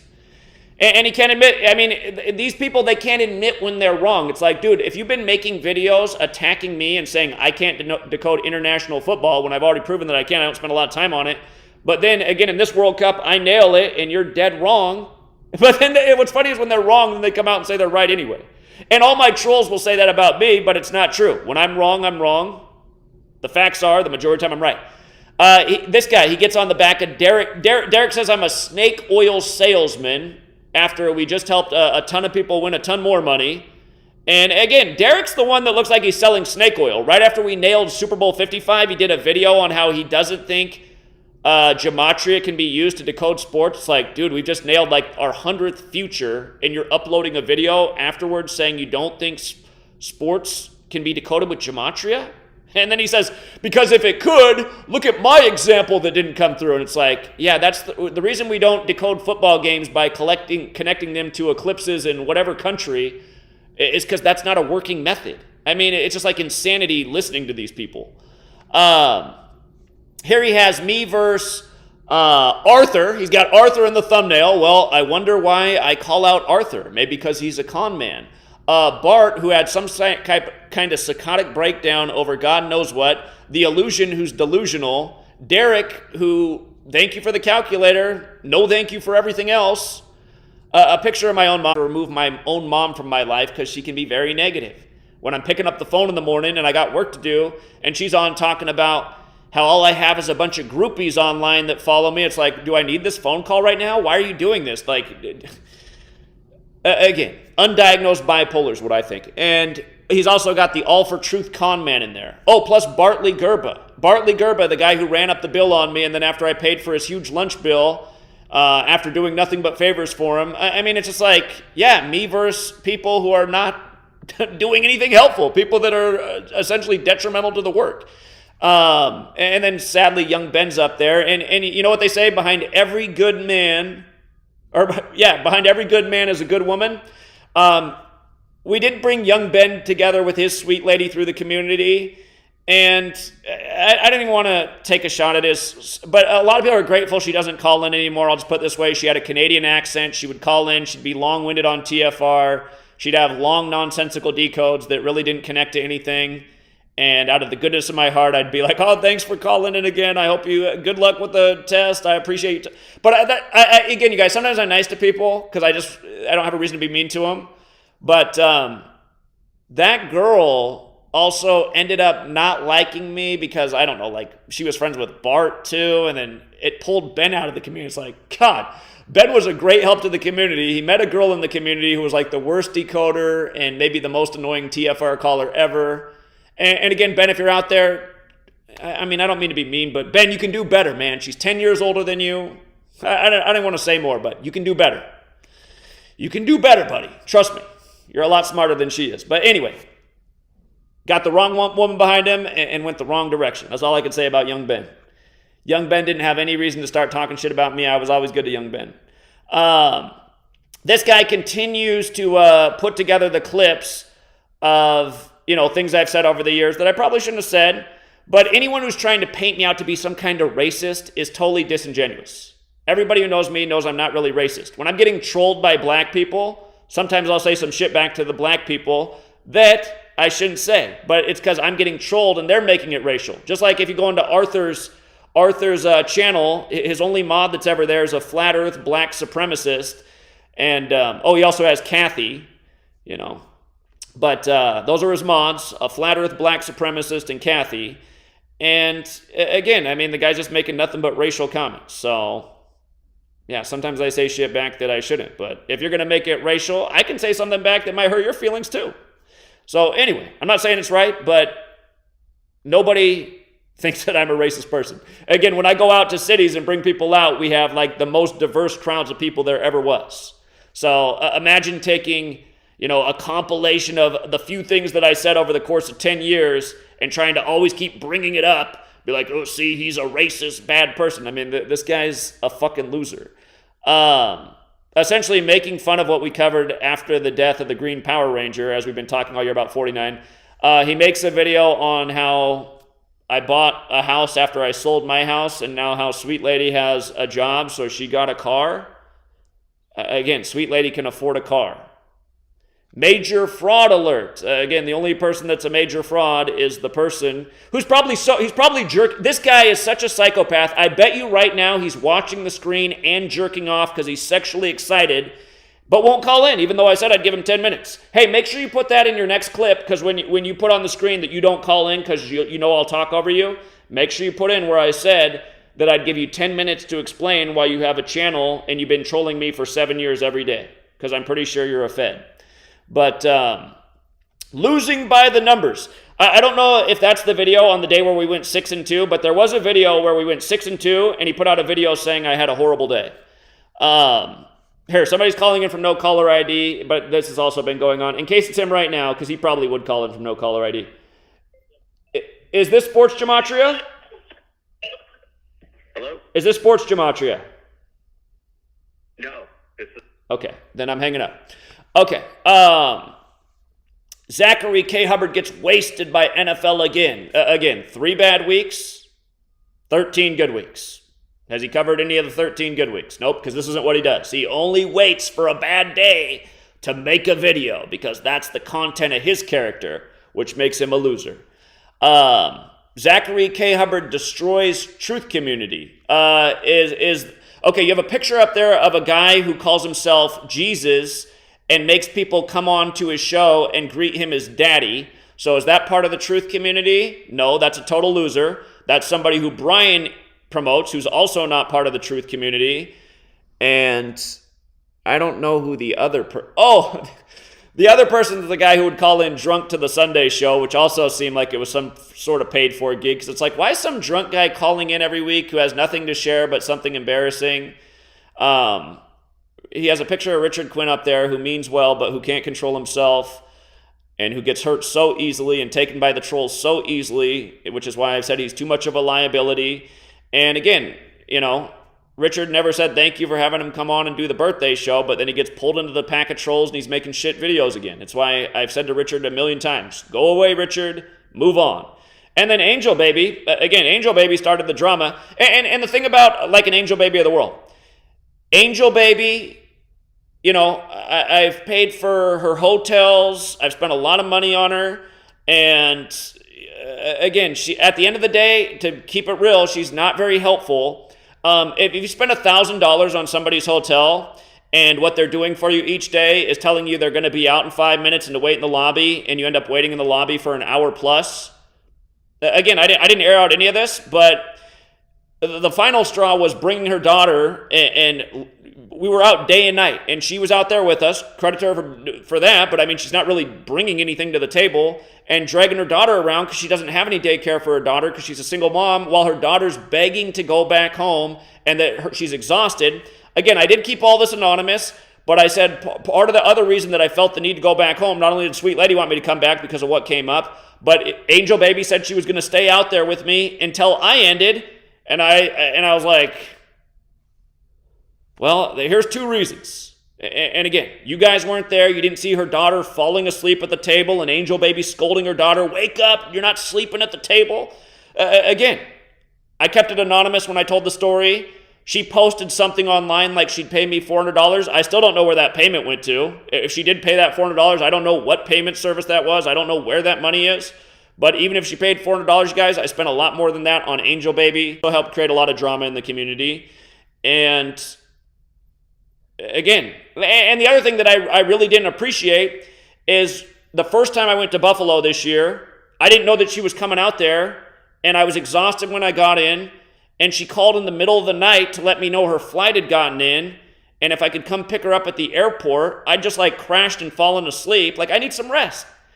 But instead, now I'm going to the airport to pick up Angel Baby. She doesn't have a place to stay. She asked if she can stay where I'm staying, and again, I got her a hotel room there too, and paid for her hotel, and then she was supposed to go back, and then all of a sudden her flight was canceled, so she needed more days at the hotel. I mean, I'm paying a lot of money for somebody who ultimately,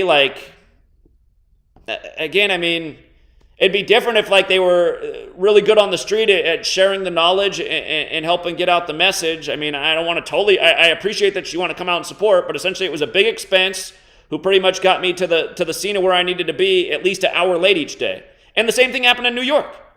In New York, the first day we would have been out there, but I'm waiting for over an hour for Angel because she said her rental car had a flat tire, which might have been true. I ended up having my tire blown out because the roads in New Jersey are full of potholes. But anyway, this guy's making these videos, trying to make me out to be a bad guy. I'm just setting the record straight, okay? If I just spent thousands of dollars and helped you out and then told an anonymous story about how somebody really did need to take their child home, which was true, and then they want to go public and go batshit crazy on me and spread more drama, again, it just gets frustrating, you guys. This is the story of my life, helping out ungrateful people who ultimately end up causing more problems. And I could say even more, but, and then this video right here. I made a video saying that I predicted the Queen would die on the 140th day of the year because Queen of England equals 140, and how she ended up dying 140 days after her birthday at age 96, which we specified why that would be the age she would die at. And then he makes a video like, Zachary K. Hubbard, the man who's never wrong. And then he just wants to emphasize how she didn't die on May 20th. It's like, okay. The point is, though, that we explained why it was important and significant for her to die at age 96. And not to mention, I've been talking about all year how she fit in with coronavirus, the crown virus, and how when she died, it would be connected to the whole thing. She ends up dying 201 days. So, I mean, this guy's just a joke. To make an hour-long video trying to make me look bad about my prediction of the Queen after it wasn't exactly right, but it wasn't far off, and pretty much all the key elements were there. That's who this guy is. And the people who keep calling in on behalf of him for no caller ID, I'm pretty sure they're all part of the same troll gathering that's all paid to harass every day. Why can Sports Gematria not call in to explain his channel? Because the guy is a coward and a loser. Never forget August 10th, 2022, the day another Zachary K. Hubbard prediction failed. Again, my main prediction is that Biden will leave his presidency when he's 81 years old. What I've been saying the whole time, this video right here was, people were pointing out that maybe he'll actually go this year on the Herbert Hoover anniversary. Because again, at the Herbert Hoover Library is where Gerald Ford explained how a president who's old will die in office and the woman who's VP will become the first female president. So I said, again, let's keep an eye on what happens on the Herbert Hoover anniversary just in case. This guy makes the video saying it's a failed prediction. It wasn't really much of a prediction. It's something to watch just in case because there's a logical reason to watch. This guy, again, is a total loser. Happy birthday to the greediest person on earth. Really, the greediest person on earth. Show me anyone in the history of the world that worked for 5 years for free. 5 years for free, 7 days a week, putting out some of the most awesome information, and in that time made a lot of people a lot of wealth. Mostly off sports. Show me that story. And another real story that I have not told you guys about my teaching history. The first year I got out of school, because I worked at a failing school where I'd done an internship for 2 years, they lost funding and they didn't have the money they lost a 5th grade classroom. I worked my first year as a teacher at that school where I'd also already interned for 2 years, and I specifically chose that school as my placement. It was a community a lot like where I grew up, and it was a school that needed good people in it because it was the most troubled school in Seattle. The first year of my teaching career, I volunteered the whole year. I was a volunteer on the staff, working full-time, coming in before school and after. So that's why, people don't know what I've done in my life. You don't know anybody else. And maybe you do. But if you do, these people are rare. Do you know, Sports Gematria, do you know anybody in the history of the world that gave up a 6-figure job in real estate to work for minimum wage in a group home and a teen homeless shelter? Do you know that person? Because I'm that person. I'm that person. I know the content of my character. I get annoyed with people always trying to falsify things day after day, Anyway, he tried to go after Itachi because apparently Itachi likes Coke. You know what? Why do you care if somebody likes Coke? Why not make a video about the guy who called into my stream and said, Itachi helped me win, you and Itachi helped me win $37,000 in the last month. I know he has the clip. Why not make that video about Itachi? Itachi's been here for 2 years, and I got to be honest, sometimes Itachi, his sports decoding methods, I'm just it's just like on Monday Night Football. He was going against my pick too, and I'm like, why would you go against the 33, Itachi? The thing you're texting me right now, things like that are 50-50. But you know what? Itachi still wins more than he loses, and, again, I've heard from a lot of people that Itachi's helped him out. You see people in my live stream chat, hey, shout out to Itachi. I went with Itachi's prop bet on this, made this much money. I never see people in my live stream chat saying, hey, man, I went with Arthur's picks this week and had a great week. I've never seen that. And you don't see Itachi ever getting on his live stream and talking about being the best sports decoder. He's never said that. You know, he admits when he has bad days. He admits when he has a bad week. And like sometimes, like we were having a great week in NBA, and he posted online, you know, I don't think the NBA is using Gematria, and I had to correct him. I said, Itachi, the reason that you're missing your picks is because you're syncing everything up to September 11th, 2001. That you can't connect every game to September 11th, 2001. Just use the standard thing. Like, again, the team became 7-4 that day against the Knicks. New York Knicks 74. But again, I'm just telling you, like, again, if you just want to focus on the negative things and call people out for the negative things, you can make people look bad, but it's disingenuous. The reality is Itachi's helping people more than he's hurting people. But yeah, there's even some days where Itachi gives me a headache. I'm not going to go on and make a video about anyone on the day they gave me a headache unless they also start making videos trying to slander me. This guy's trying to slander people who are being helpful. I'm helpful to people. Itachi's helpful to people. Why is this guy attacking both of us? It's obvious. Why isn't he attacking Arthur? Arthur's not a threat to anybody. Arthur's doing the bookies' work. Arthur's helping people lose money left and right. You know, Arthur's putting out free picks all the time that are dead wrong. You just heard who Arthur was. He called in a puppy dog voice. The guy's a fucking loser. Go listen to how he was talking to me the other night for simply calling him out. Hey, you guaranteed I was going to be wrong about the Chargers. You said you guaranteed the Colts would win. How'd that turn out? His response isn't to address that. His response is to say, I want to fuck sweet lady. That's a psychopath. This guy's not worried about psychopathic negative behavior, but what he tries to do is make good people look bad. This guy made a video that I gave the man at the Buffalo shelter money, and he said that I'm giving the truth seeker money to a registered sex offender. First of all, I don't know anything about his criminal history, okay? I don't know how this guy went up and looked up his criminal history, but I talked to this gentleman when I went up to Buffalo after the top shooting, and he came out and he talked to us again and gave us more information about what was going on at that store when I went back out there before 9/11. And just like I gave a lot of homeless people money, you know, gave them some money, took them to the grocery store when it was reopened when we went back there, got him some food that night, and gave him some health tips too, because he went and bought like all this sugary shit drinks. And I said, why? I said, that stuff's not good for you, man. I said, let's get something better. So I also tried to give him some nutritional information while we were in the store. But then this guy makes a video trying to make it look like it was a bad thing that I did. I'm not giving him money because he's a registered sex offender. I'm giving him money because he put his face on the camera and he shared real information that's relevant. He told us, he pointed out people who were at the Buffalo thing still, who he said came with the shooter. And he said they're leaving this part out of the story. He said those people showed up with the shooter. They were here with him the day before. That's what I was grateful for. That's important information. This guy tries to frame it like, ooh, Zach's giving money to a sex offender. And like I also said, you might have a police report against you. Does it necessarily mean you're guilty? It could or it could not. Also, is he a changed man? I didn't see him being threatening to anyone.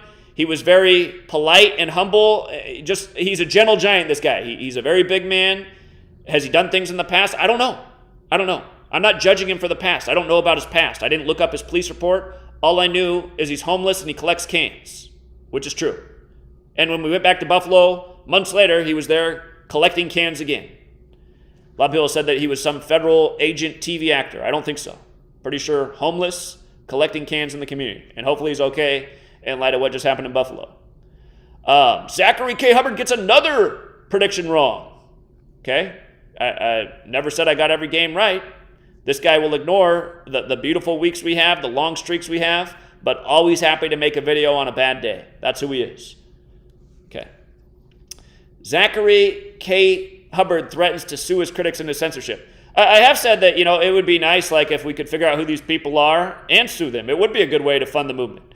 Again, I don't like to use the courts, but at the same time, I think it would be justified to sue people like you who get on here each day and slander. It's like, what is your real motivation? Again, in the comments, I addressed how you deliberately lied about me, which you did not respond to. Instead, you said, the reason I did it is because I want to attack how much money you make on Patreon. So it's like, okay, you think it's justified to attack and slander me and say things that you know are false as long as it's detrimental to my Patreon. So again, this guy's whole agenda is to attack the resources that we are trying to mount to build the movement. And does he ever talk about how much money I put in to the movement? Again, it's expensive to build apps, host websites, host social media platforms to try and fight censorship. This guy also will get on and be like, Zach wonders why he gets censored when he goes on the ballistic rants he does. This is a guy who thinks you should be censored because you have dropped some F-bombs and say some things that maybe people aren't comfortable with. This is a guy who promotes censorship, who defends Big Brother, the rigged sports leagues. That's who this is. And it's sad that people in this community are getting taken by this. Zachary K. Hubbard's Kentucky Derby disaster. I did have a bad year this year with the Derby. Had I ever had a bad year with the Derby before? No. Did this guy ever make a video in all the years about, the year before we had a tremendous Kentucky Derby. The year before that, good. We've nailed all the Triple Crowns before they even happened. Has he ever covered it? Nope. But the one year that we get it wrong, Zachary K. Hubbard's Kentucky Derby disaster. Again, if you do call in and want to explain yourself, I will give you 10 minutes. Zachary K. Hubbard takes on Gematria community. I don't mean to sound arrogant, you guys, but there is no Gematria community without me, and there's nobody in this community who works as hard or puts out content every single day. There's no one who's, again, without me, none of this exists, okay? So if I want to call out people who've tried to become part of the community who are ultimately doing damage to it, again, I feel that's fair game. And for anybody who has a problem with that, I'd say that you don't have enough information. I don't regret a single thing I've said in critiquing the people who I've critiqued. I think it's all been fair, justified, and a lot of time it's been because they've been stabbing me in the back for God knows what reason. Zachary K. Hubbard wants billions of dollars every month. I probably went on a rant and said, imagine if we had 1 billion people behind us pledging $1 a month, how fast we could change the world. I made a point about this when I was in Buffalo. In Buffalo, I thought I found an abandoned lot because on the city, it was assessed at like a few $1,000s. But then we went and we talked to the person who owned the property and found out the full story. He wanted $1 million for it. And I was hoping at the time that we could get that lot for pennies on the dollar and put something nice there to bring something nice to the Buffalo community after the top shooting. But I was making points like this. I was like, imagine, again, are there not 1 billion people in this world? That's 1 out of 7 people who recognize that something's wrong. I don't know anyone in the last decade who's been working harder to expose the evil. And again, it's here. Sorry, guys. It gets annoying when your phone's constantly flashing and all it says is no caller ID, and you just know it's a troll who just wants to make one of his 3 talking points. But again, you just see who the trolls are. They're all ballless losers. They don't even want me to know who their phone number is, but they have my phone number because it's been doxxed, so they like to harass. And then these are the same people that say Zach doesn't abide by the golden rule. Yeah, I do. I treat all people the way I want to be treated. When people start attacking me, the golden rule's out the window. I don't think you guys understand what the golden rule is. But yeah, again, I think there should be 1 billion people pledging $1 a month for what I've proven in the last 10 years. And imagine what would happen. We could rebuild Buffalo, a whole lot of cities. We could establish a GematriaEffectNews network in every major city in the world at 1 billion people at a rate of $1 a month. Instead, they're all in the McDonald's drive-thru. So yeah, I stand by all those remarks. And if anyone doesn't hear what I'm saying, again, show me who else has been here for a decade straight every single day, who's putting money, time, energy, all the shit I'm doing. Who else is doing that? I don't know anyone else that's doing that. Zachary K. Hubbard going mad during March Madness. I know we had a really great March Madness tournament again. I know we hit on a lot of big dogs again. We do it year after year. I know I said put in a future for Kansas in round 1. I'm sure what he did was the games that we missed. I'm sure he highlighted all those things and only talked about the games we missed. Guaranteed. That's how all of his videos are. Won't cover that we hit on like every single major dog there was.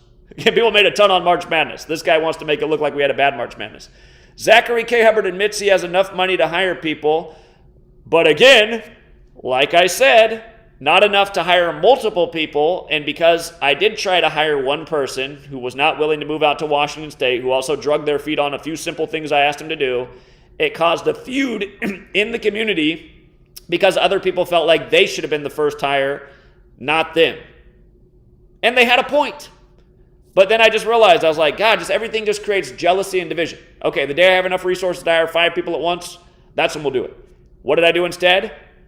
Built a website, social media platform, helped other people find the knowledge, built up them, promoted their Patreon, promoted their social media sites, it's like, I mean, there's other ways to achieve the goal. The goal is to push the work forward, to get more people awake to the work. I mean, you start reading the trolls' comments, they're like, what's Zach need employees for anyway? He already puts out enough content. Again, like I've always said, imagine we had a really good video editor. Imagine we had a humorous person.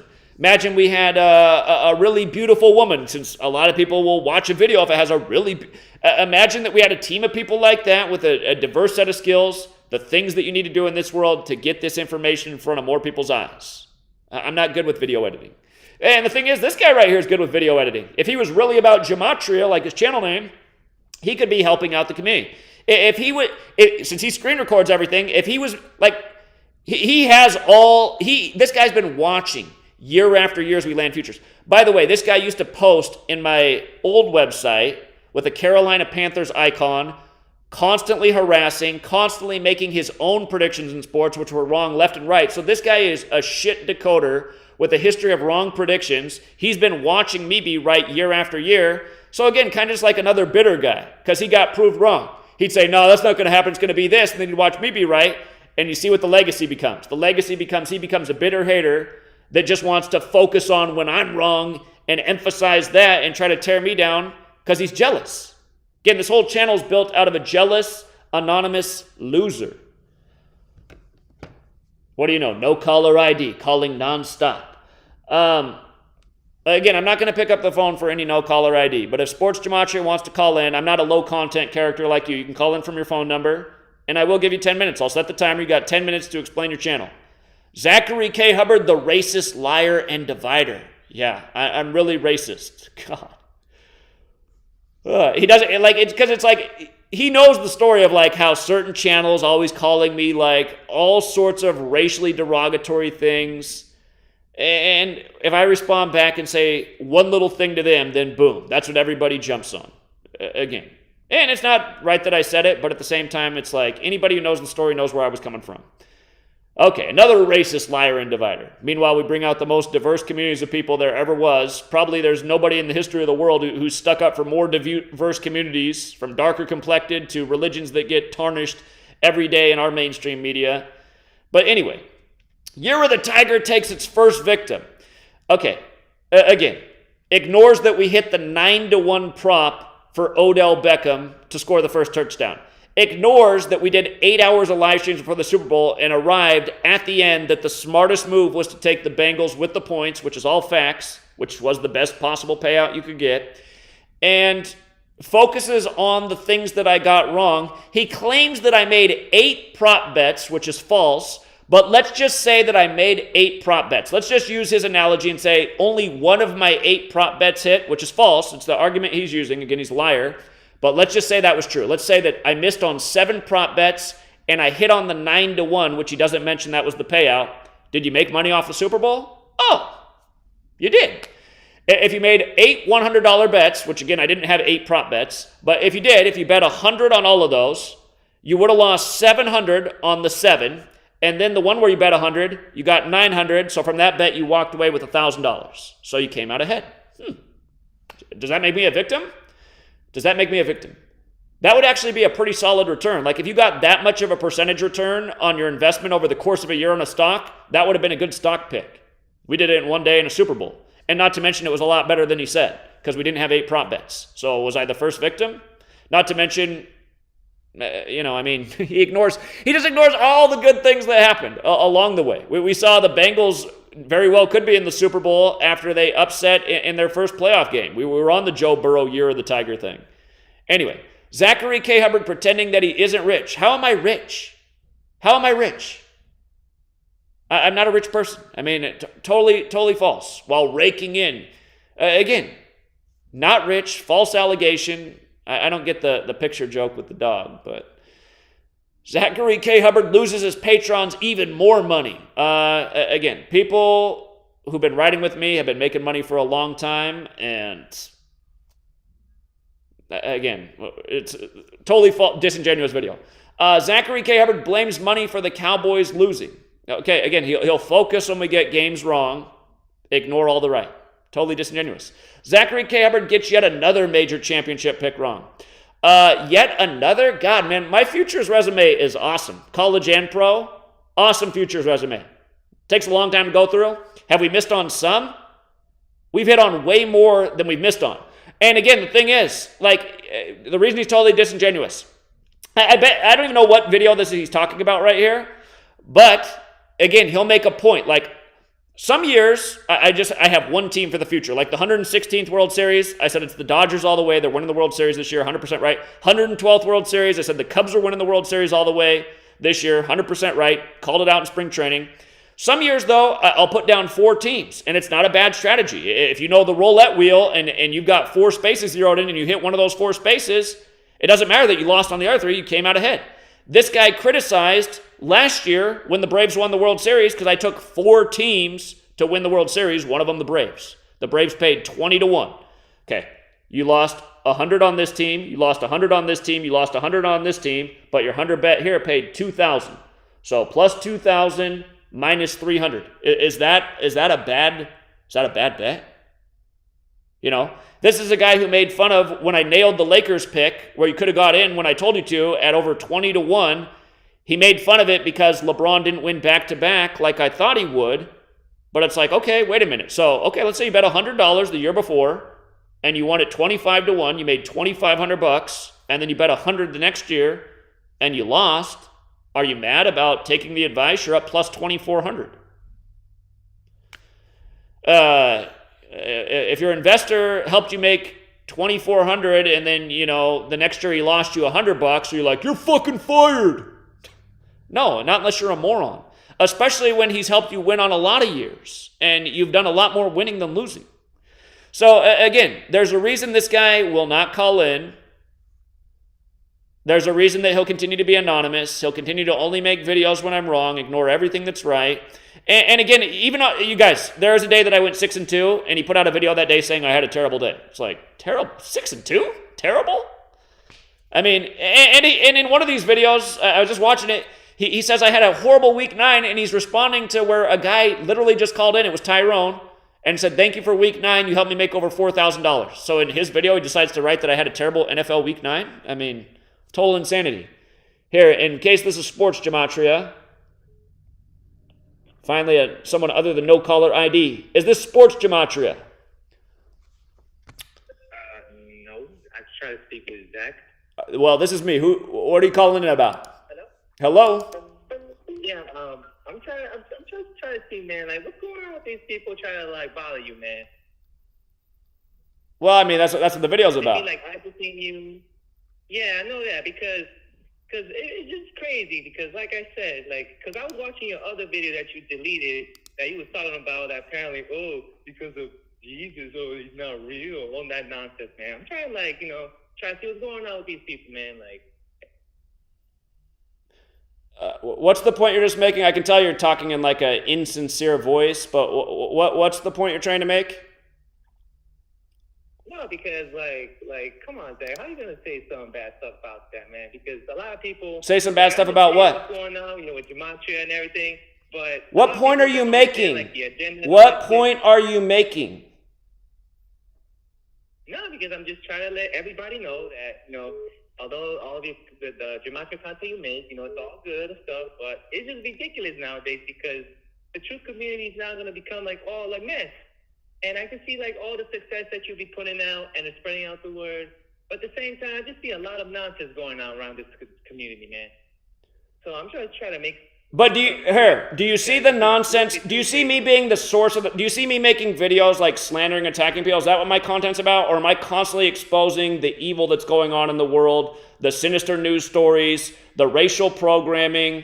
I mean, is that not what my channel's about? Occasionally I'll respond. Right now I'm getting attacked every single day. And people are being persuaded by the false attacks. So I'm addressing that. You're calling in going, what did I mean, you're not really saying anything. It sounds like you're a troll yourself. Are you a troll?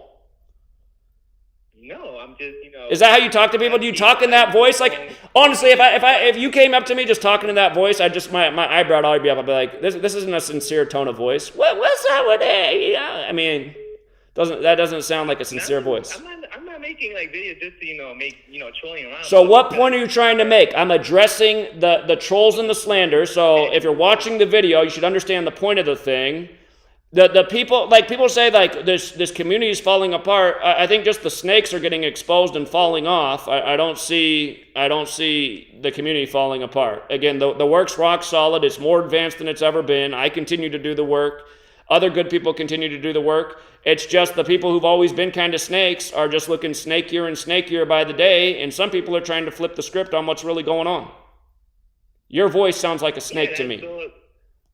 No, it's just that those people that are talking about people who don't read the Bible, because we out here try to love one another and try to help each other out. And ever since that video that you made about so again, people that read the Bible, again, like I said, I want to stop bashing religious people, but like when I was in Buffalo, the only person that came out that felt like a snake, who had this real negative energy, this like low troll vibe, everybody picked up on it. He came out with the Bible. And he came out, he's like, I just wanted to see what kind of person you are. And he's like, actually, you don't seem like you're that kind of you don't seem like that bad of a person. And again, I mean, like, I don't want to rip people for religion, but like that guy had no common sense. He came out with the troll vibe, and he came out with the Bible. So, I mean, just because you have a Bible and you believe in the story, it doesn't make you a good person. I mean, anyone who's lived in this world knows that. All sorts of people hide behind the Bible and religion who are total conmen and frauds. Look at how many are on YouTube. Richie from Boston, total scammer, who realized that when he started saying that he believed in Jesus, which was like in 2016, he realized he'd get way more donations. He believes in Jesus because it brings in way more money for him. How many people in the world believe in Jesus for the sole reason of bringing in more financially? You got all sorts of mega church speakers. So many frauds and criminals use Jesus. Look how many politicians swearing on the Bible. Total frauds and criminals. They use the Bible to justify their criminal nature. So what kind of argument are you making? Yeah, not to mention your voice sounds like a snake. Mostly those people are like Jesuits themselves. Because how do I know you're not one? Like if I imagine that somebody did a narration for the serpent in the Bible, I think they'd call in with the voice you used. Hey, what's up, man? You can eat from the forbidden fruit, man. What's up? It was because during the Protestants, all these Jesuits were trying to silence all like the people who really, actually follow the Bible, and so they would just try to silencing them, torturing them. And they would just try to, make people into mysticism and all that.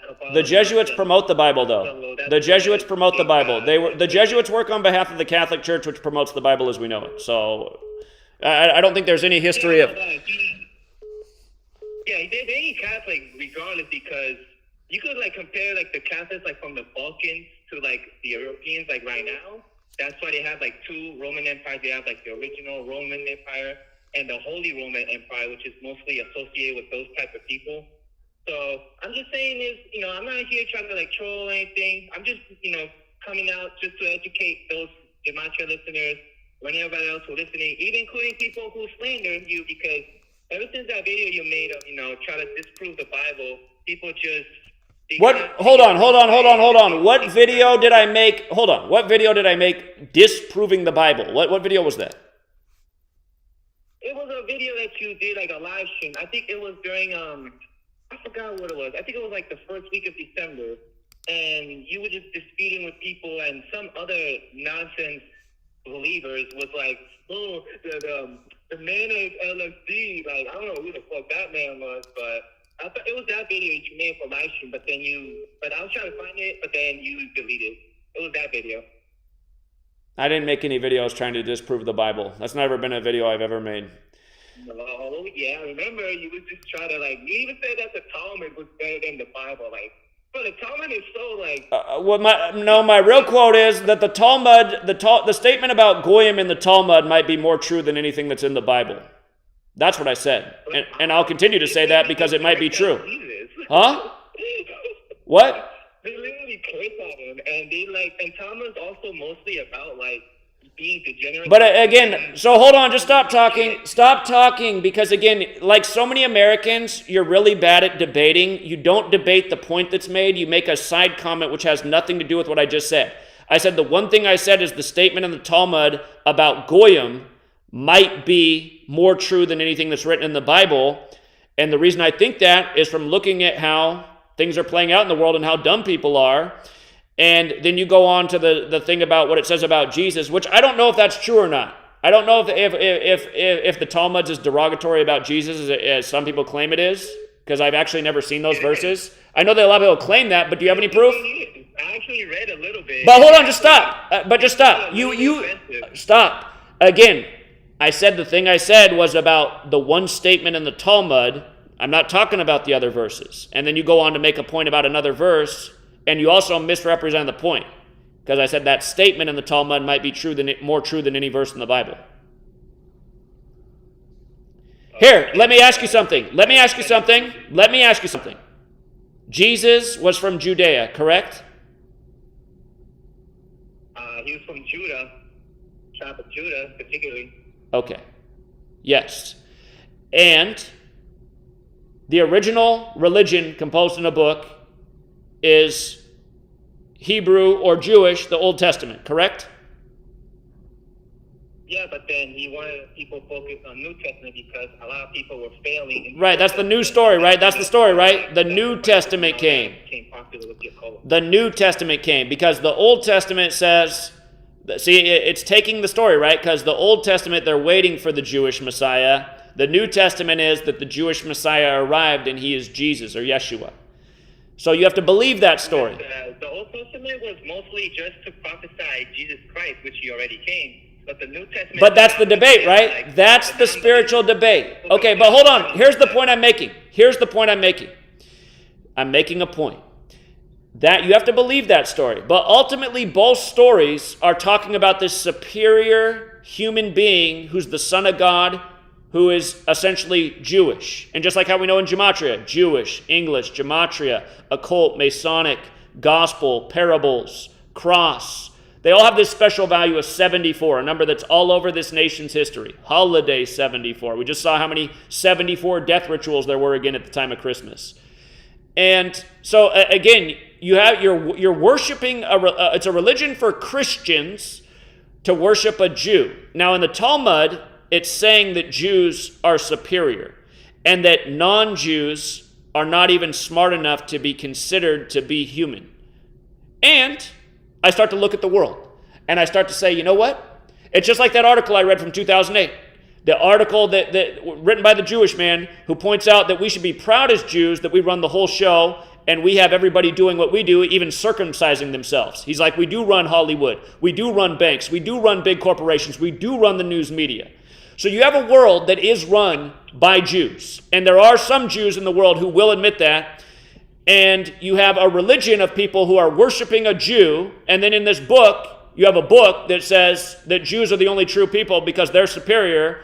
And the point of Goyim is to be working slaves so that Jews don't have to labor. And you start to look at the world and you start to see who set up the laws. And you start to realize there are a lot of rich Jewish people who live on their dividends and interest and they don't work. And they essentially live off the corporations that exist that people consume from and work for. You start to realize that what's written in the Talmud seems to be true. So that again is why I made the point that I did. And what is your argument?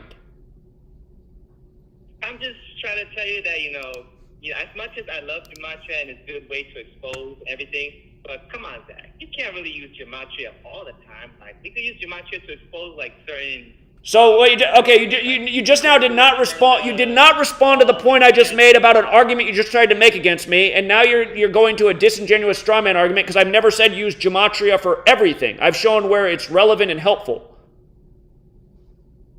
But your channel is all about Gematria, so Is there ever a video where... So I've never made a video saying I can disprove the Bible. That's never happened. I've never made a video that says you can do Gematria for everything. I've said it's a knowledge that's very diverse and you can probably use on more things than anything else. As far as I'm aware, I've never had knowledge that I can win on the sports bet. I can accurately forecast the presidential election, and then I can see right through the news propaganda. That's the diversity and power of the knowledge.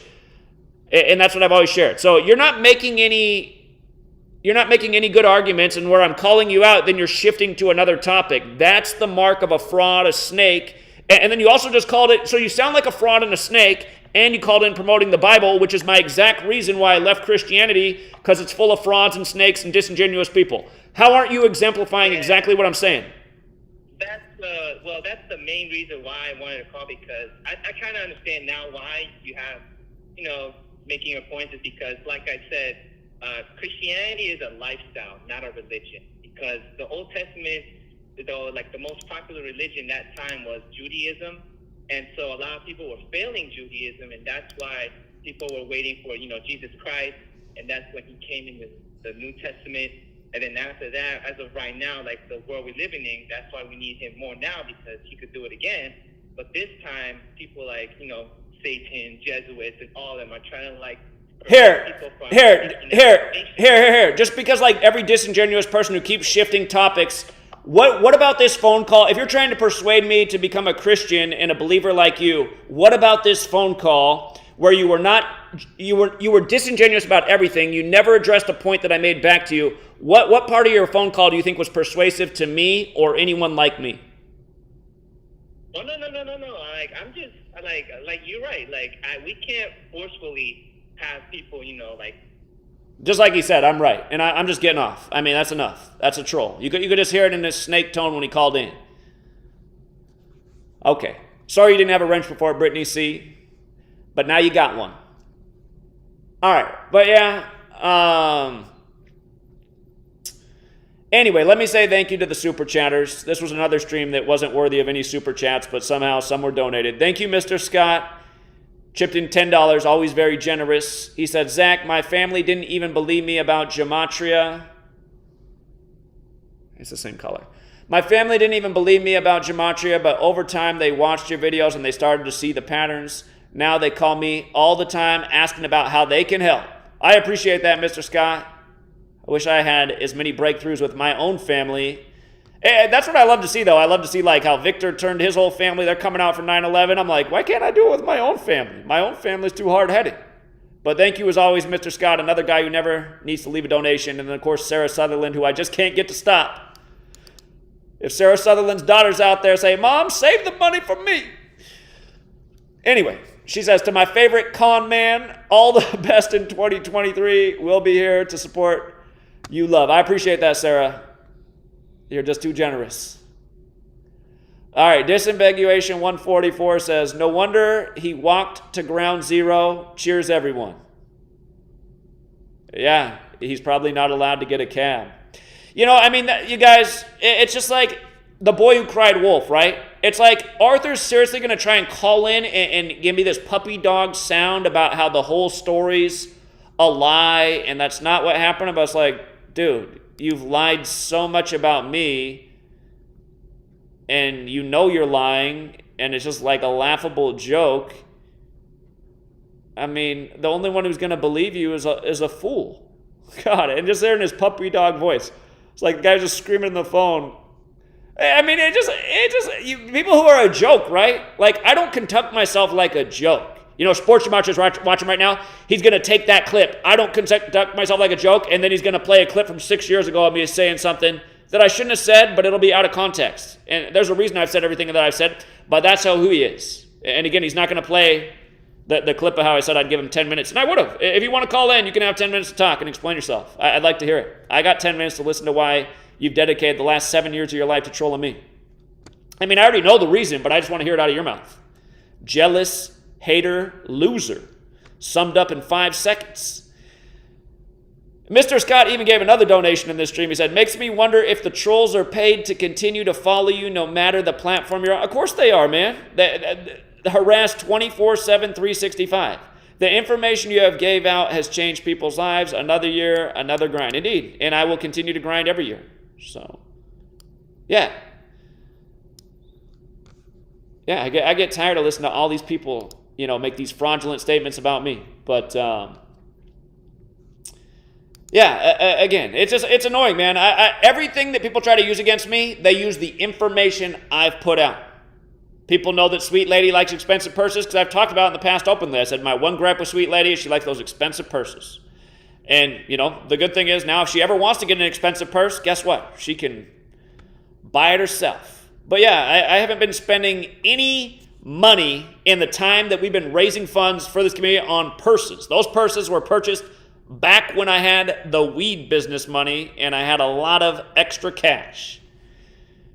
I mean, you guys, weed business is a crazy cash business. Back then I could eat, but I'd be like, you're asking for too much. We can get one purse. We're not spending that much money on purses at the store today. You're out of your mind. And again, she was younger and less mature back then, just like all of us.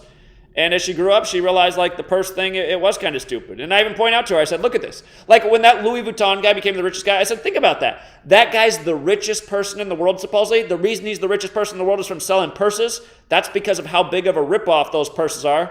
But she said, but still, people pay for it. And if you buy the bag, you can make money off it if you keep it clean and hold on to it. And I said, well, that is true.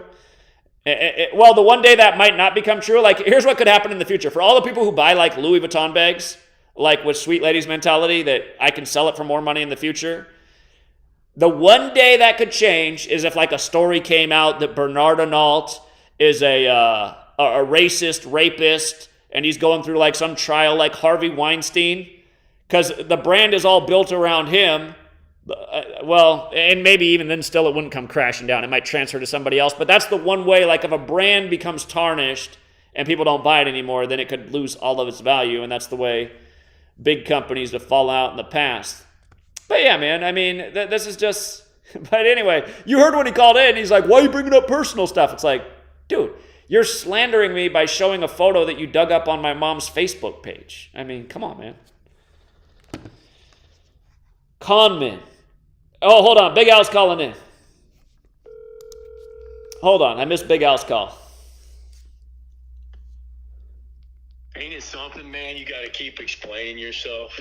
Well, it's just annoying that when people are using information I put out and trying to weaponize it against me in a disingenuous way, and then... It's like it's not clear to people that this is like... It doesn't matter whether you're right or wrong about any of this. I mean, you've got... there's a network of people that as clearly that are doing this. Like, why would you be on somebody's jock so fucking hard, like about everything about this person, right? I mean, that's their agenda. I mean, that's what it all was about, censoring the shit out of all this and putting as much to a halt as they could. And that's what all this is. Like, why does that have to be explained to people at this point? It shouldn't. It shouldn't need to be explained, but it's sad how many people in the community have fallen for it. In this, people get caught up in that. How could you get caught up in that? It's amazing to me, but that's why I'm addressing it, because so many people are getting caught up in it and believing the sports gematrias of the world, who's a total disinformation agent. And by the way, just since it's become a popular comment on somebody else's channel, Big Al, did you win money off the Nationals Astro prediction made by me, or was it made by Arthur? Yeah, it was you. And all those tickets, that was off the Nationals. That's what made that tickets pay what they did. One bet was $5. It paid over $3,000 because I pretty much had every fight right. I had that Nationals, which was like more than 5 times everything. So just imagine that. Right. It Right. was stupid. And Right. It was a little amount of money too. It was like around $150, and then it was like 11 or 12. I can't remember. It was over 10 grand though. Right. Yeah, and it's insane to me that somebody can actually be claiming something that I did. See, that's how I can see. Skull and Bones. I mean, we were all over the Skull and Bones, so we knew that. We knew that was a definite possibility, and it just became clear and clear right down to the end. But the Nationals, they still had great odds. Exactly, because when we saw that, they weren't even in the playoffs for sure yet, but we saw why they had the riddle to win September 27th, 28, and 29. I remember like it was yesterday, and we said, man, we've been waiting for the Skull and Bones ritual in the National League because we already knew where it was in the American League with the Rangers and Astros games after the death of Bush, and that's what gave us the whole thing. And I mean, that prediction didn't come overnight. That's from paying attention to the baseball season every season, documenting every day. I mean, that's countless hours of work to figure out that future. It's amazing to me the work you put out on this. Because the times that I've just personally sat down and decoded, man, it's draining.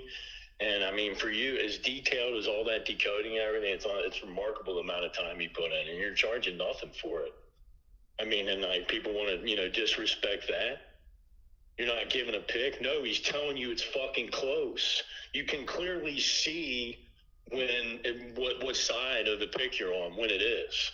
And just like the other night, that was a close game, but it was clear that it was the Chargers. That's why Arthur got on his live stream and said that oh, your pick was clearly different than his tonight. We'll see who's right. And we know who was right. And then after I was right, then he couldn't even admit that I was right. Shut the fuck up. You're a liar. That just, and then this story today, kudos to whoever found that. I mean, like... Hold on. Hey, Al, did you hear Arthur? Arthur called into this stream and said this story from the New York Post is a lie. He said the whole story is false. Yeah, this is coming from the same dude. Exactly. He remembers everything about Sweet Lady, but he couldn't remember this. I mean, like out of all fucking things to work for, this TSA? I mean, I just, unbelievable. Doesn't it make sense, though? He said he came from a family of cops, so doesn't it make sense that he worked for TSA? I never knew that, you know? He did. I never knew all that stuff. It's just all so suspicious. So, like, I never thought it for the longest time, but even a long time ago, you were suspect of him. You're like, yeah, I think this dude could be an agent. I'm like, really? Because, I mean, I know all this stuff. Like, you know, Johnny went out there and met him and stuff, and because he was close to where he was. But like I was telling you, him and Johnny, they don't speak anymore because that Gabby Patino girl, Johnny and his daughter, they were like close friends for several years. I mean, he knows that family and everything. So like, Arthur was getting out there and saying some bullshit like it was one of those, you know, people that don't exist like thing, you know. And Johnny's like, no, man, that was my daughter. They were like best friends. So, yeah, so I know after that, they had a falling out even, you know? So it just, yeah, now it just makes too much sense to me. Right. You should have heard when he called in, he had this real puppy dog voice, like just like the kid who's guilty, but who knows how to do the puppy dog thing. He's like, that whole story is a lie, and I can't get a job because of it, and... Oh my God! So. Well, I mean, he did say I did hear where I didn't hear him today, but he did hear where he said, what was it that he's not going to make any more videos anymore. Well, then maybe that's what he needs to do. Yeah, he needs to retire. These people. He needs to retire. If they falsely accused you and they made that story up, wouldn't you think he'd have something there with that possibly? You would think. You know? Here, I want people to see this. So, look at this. Here's my original blog, you guys. This is the way my original blog looked, freetofindtruth.blogspot.com. It had a gray background and orange writing. Everything looks like this, right? And I can't think what the name of Arthur's blog is. It's probably like Simple Truth TV blog or something. But, I mean, the guy literally even made the blog look the exact same. I don't know, man. So, some of it's just so like I thought. Here, you know, he was. Here's his blog. Here, he made his blog the exact same font, the exact same color scheme. And again, the day that I started the first ever for-profit putting out sports picks, he started a show at the exact same time mine was, and I didn't even call him out for it, but I just thought it's kind of a skeezy thing to do. Like, I've been doing this for 5 years for free, and now you want to just copy exactly what I'm doing, even make your blog look the exact same? I mean... That's weird to me, man. That's just weird, you know? It is weird. It's just weird. I'm sorry. You couldn't, like, pick a different fucking color? Exactly. You had to make it the exact same? I mean... And literally... Even if he didn't like you, it doesn't matter. I mean, like, you ungrateful motherfucker. You only know this because of you. I could give a shit. Like, even if I didn't like you personally... You know, I wouldn't take shots at you. You know, I just wouldn't do that, man. I wouldn't, like, try to stir up some shit. It just doesn't make any sense to me. But I understand where you're coming from, too, because this is, like, 24 hours a day, nonstop, where you got to deal with all this shit. So, you know, you feel like you're the one that has to call it for what it is. You know, if I think this is help for the community, you know, I let it go. If not, I got to call this out, you know. Yeah, and that's the one thing My fault is you give people too many chances. Exactly. You know? Exactly. So that's how I look at it, man. But you know. So Arthur also said on the record that you gave him a lot of tips. That's not true at all. I remember once. If I did twice, I don't remember that.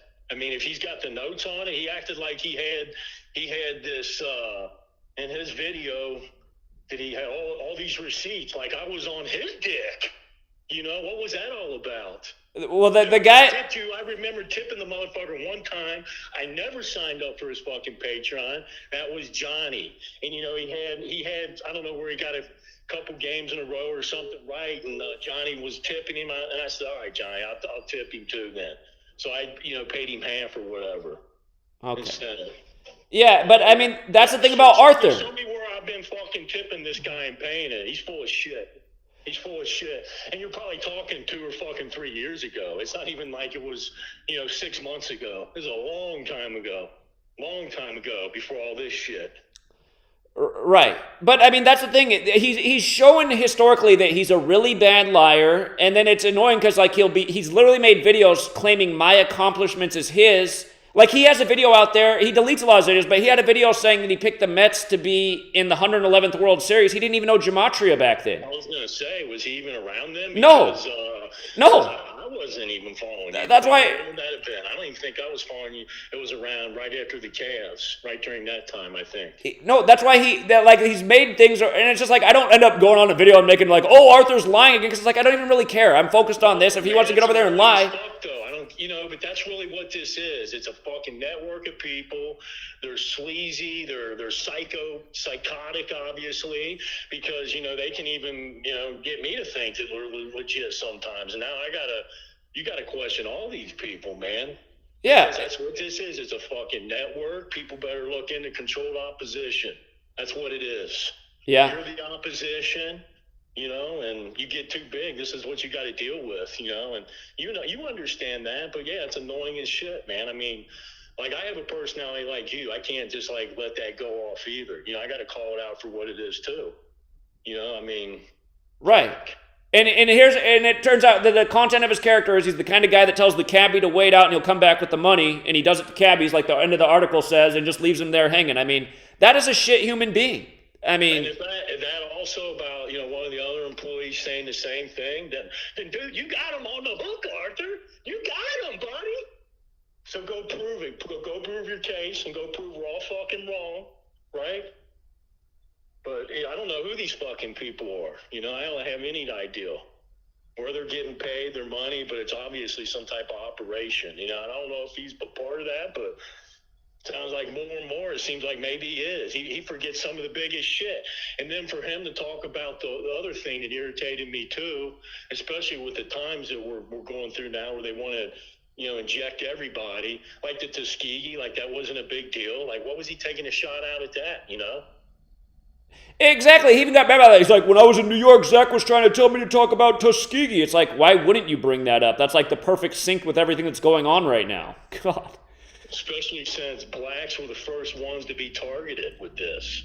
That's also shows something about his mentality, because every time he gets mad at me, he gets butthurt over something really simple, like me asking him to also add Tuskegee to his list, which I think a lot of people would resonate with. Why would you leave that out? He's like, Zach was telling me to do Tuskegee. Oh, thanks, man. I forgot that. Exactly. Especially when I'm promoting you and saying to speak and here, give you the mic and cheering you on, and then I'm just reminding you quiet. Talking about Jackie Robinson in 42. He's Mr. Military too, right? Exactly. Yeah, and it's just like, again, a month ago, Arthur did a video on a dead rapper, and he opened up the video. Like, Arthur does this a lot. He ruins his video by saying something that's fundamentally not true, and I'm like, man, that's going to ruin the whole video. Somebody who knows the facts is going to be like, I'm not listening to this guy. What he just said is totally false. He started a video on a dead rapper, and he said, this rapper blew up when this rapper died. And the problem was, that rapper died somewhere between 6 and 8 years after the other rapper had sold 5 million records and had the 2 biggest songs of that summer from 6 to 8 years earlier, his best-selling record. So when your video starts that this rapper blew up and became famous after this rapper's death, when in reality they'd become famous closer to a decade before that happened, anyone who knows the timeline is going to be like, I'm turning this video off. And I just left him a comment. I said, Arthur, make sure you don't say things that are false in your video, because his best-selling record came out in 98, and that guy died in 2006. So, and then he got all mad. He goes on and does a public video. He's like, I'm going to prove that Zach's wrong, because look, that single did come out, and it was his best-selling single. It's like, okay, on an album that sold 1 million copies 8 years later when his first record sold 5 million copies? Your argument is false. Then he gets mad because I leave him a comment and I say, Arthur, you did an hour live stream on Tom Brady and 35, and the only thing you had to say the whole time was that Tom Brady equals 35 over and over. Here's a few other things you should know. 1225, Christmas Day has a square root of 35. 35 is related to the star. Brady got his 58, the star being the sun. Brady got his 58th primetime win, where Star's 58. I said, this is really about just super connected to Christmas plus Tom Brady. He gets all butthurt about that. This guy's out here teaching. Yeah, exactly. I'm giving him a helpful comment to help him advance his study. So Tom Brady equals 35. You convince people who aren't even a Tom Brady or football fan that, wow, man, they've got all this literally tied together. Exactly. You saw it, you dummy. Exactly. So this happened like 5 times now with Arthur, where I leave him a comment, giving him good information to expand. I mean, when I tuned into his video, I turned on his video that morning. I don't watch Arthur that much, but I turned it on because I have 2 hours of decoding. I'm going to listen to him in the background. And I'm listening the whole time, and all he has is Tom Brady equals 35, and then it's a live stream. So at some point, King Richard TV phones in and says, hey, Arthur, the square root of 1225 is 35. He's like, oh, thanks, good one. I'm like, how doesn't he know this stuff at this point? I mean, we've been talking about this for years. And so I leave him a comment to help him catch up to speed, and then he goes on, well, he leaves a comment back, oh, so you want some smoke? And then he goes on, Zachary K. Hubbard's a clown. It's just like, what in the fuck is wrong with He was flat out lying. This dude does lie.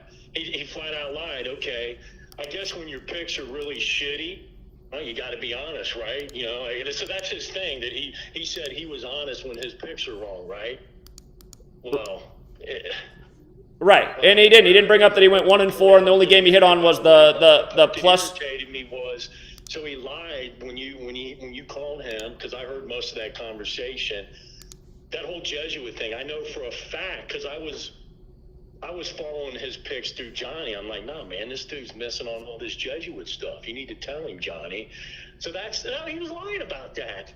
So where did he get that through? He got it through Johnny, who got it through who? Who got it through me? Who got it through you? You. It came through you. We knew that the Jesuits at that point, this is a while ago now. He was getting, Al, I know, trust me, Al, I know exactly when the Jesuit thing happened for him because I reminded him. I was telling Johnny that no, he's missing all these games, and he was missing fights too, because he was missing the Jesuit numbers, because he had no clue of it. So here's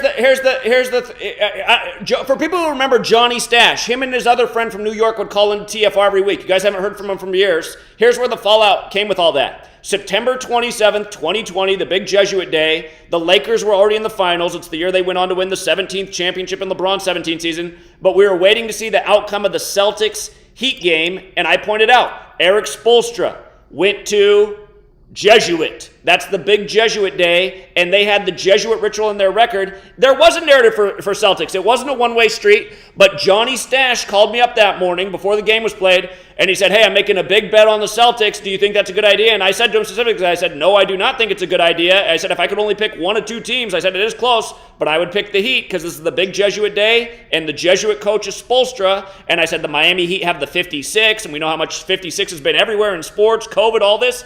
We had this conversation. All of this caused just a feud between everybody. Johnny Stash is bitter about how much money he ends up losing because he went with Arthur's advice on the Boston Celtics. I think Arthur It was some parlays that all it needed was Boston, and it paid several thousand. Exactly. Like, okay, you got to hedge on, and that's a learning thing. I've been guilty of it, and that's the greed that comes in because I like to gamble, but unquestionably that this stuff has changed my life just because now I don't lose like I used to. But also I win a lot more often, but when I'm losing, that's usually on me. It's not because you gave a lousy pick or I picked a lousy game. It's because, oh man, I'm going to be a little greedy on this or gamble. So that's my nature. But that's what's wrong with this community, man. It's just like, exactly. The money. If you're really smart with this, you can treat it like an investment, but you have to be patient. You can't be greedy, Exactly. The greed is what gets people. And then the problem is money does create bitterness. Because, there was bad blood. Because I even told Johnny, because he didn't like my comment afterwards when he lost. I said, I told you, if you're choosing Arthur's advice over mine, you're not a very wise man. And he didn't like that, and he left the community. We had some FU exchanges behind the scenes.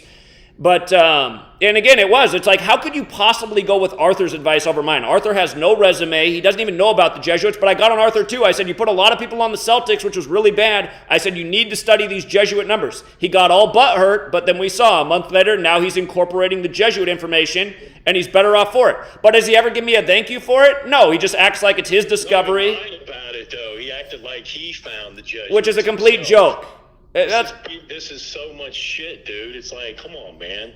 And then the other part about that whole thing that really irked me, it was very clear that you told everybody to take Cincinnati plus the points. That was the pick, dumbass. If I take $100 and I put it on the Rams, who were like, probably, what were they from the Super Bowl? We could look that up. It's probably like minus 200 something. You know, I ain't gonna win jack shit. I'm gonna win $50, right? If I would have taken that $100 and put it on Cincinnati at the minus 110 and gotten it, I'm winning. You know, I'm winning almost $100, almost double what this clown told you to do. So shut the fuck up. That was just bullshit. That was the pick. That was the pick. And well, what's amazing too is you could say I had the worst Super Bowl I've ever had, but it wasn't that bad.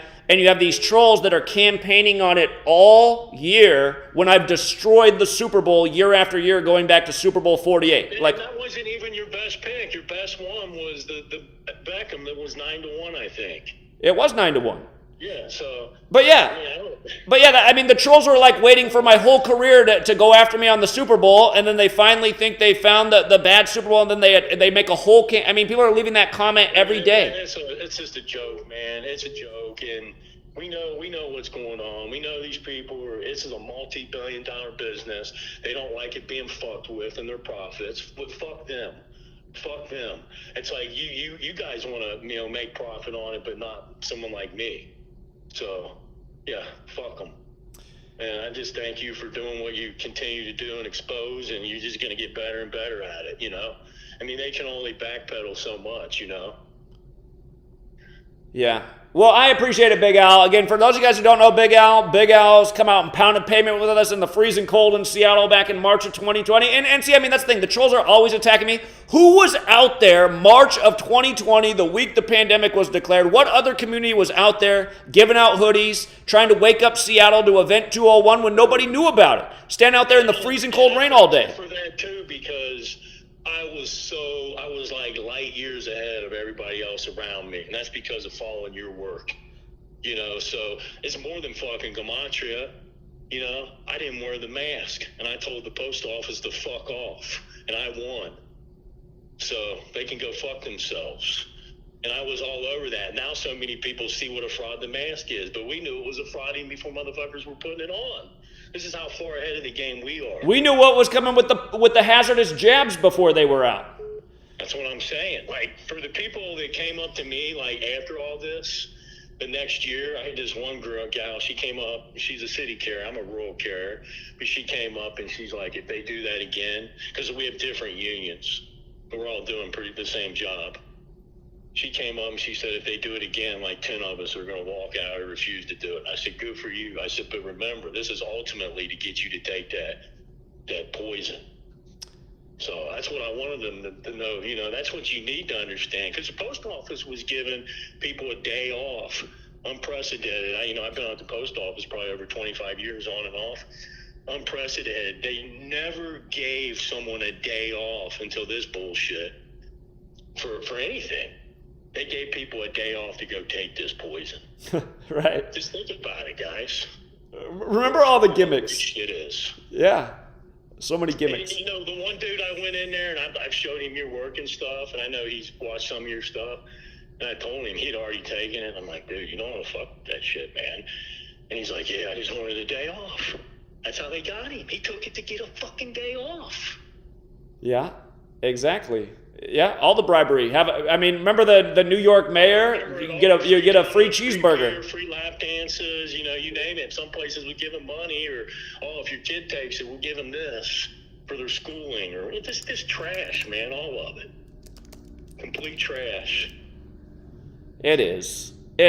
And that's the real reason I have all the haters, because we've done a good job exposing the evil agendas, and then people, it's the same tactic. Ignore the message, try to kill the messenger. So.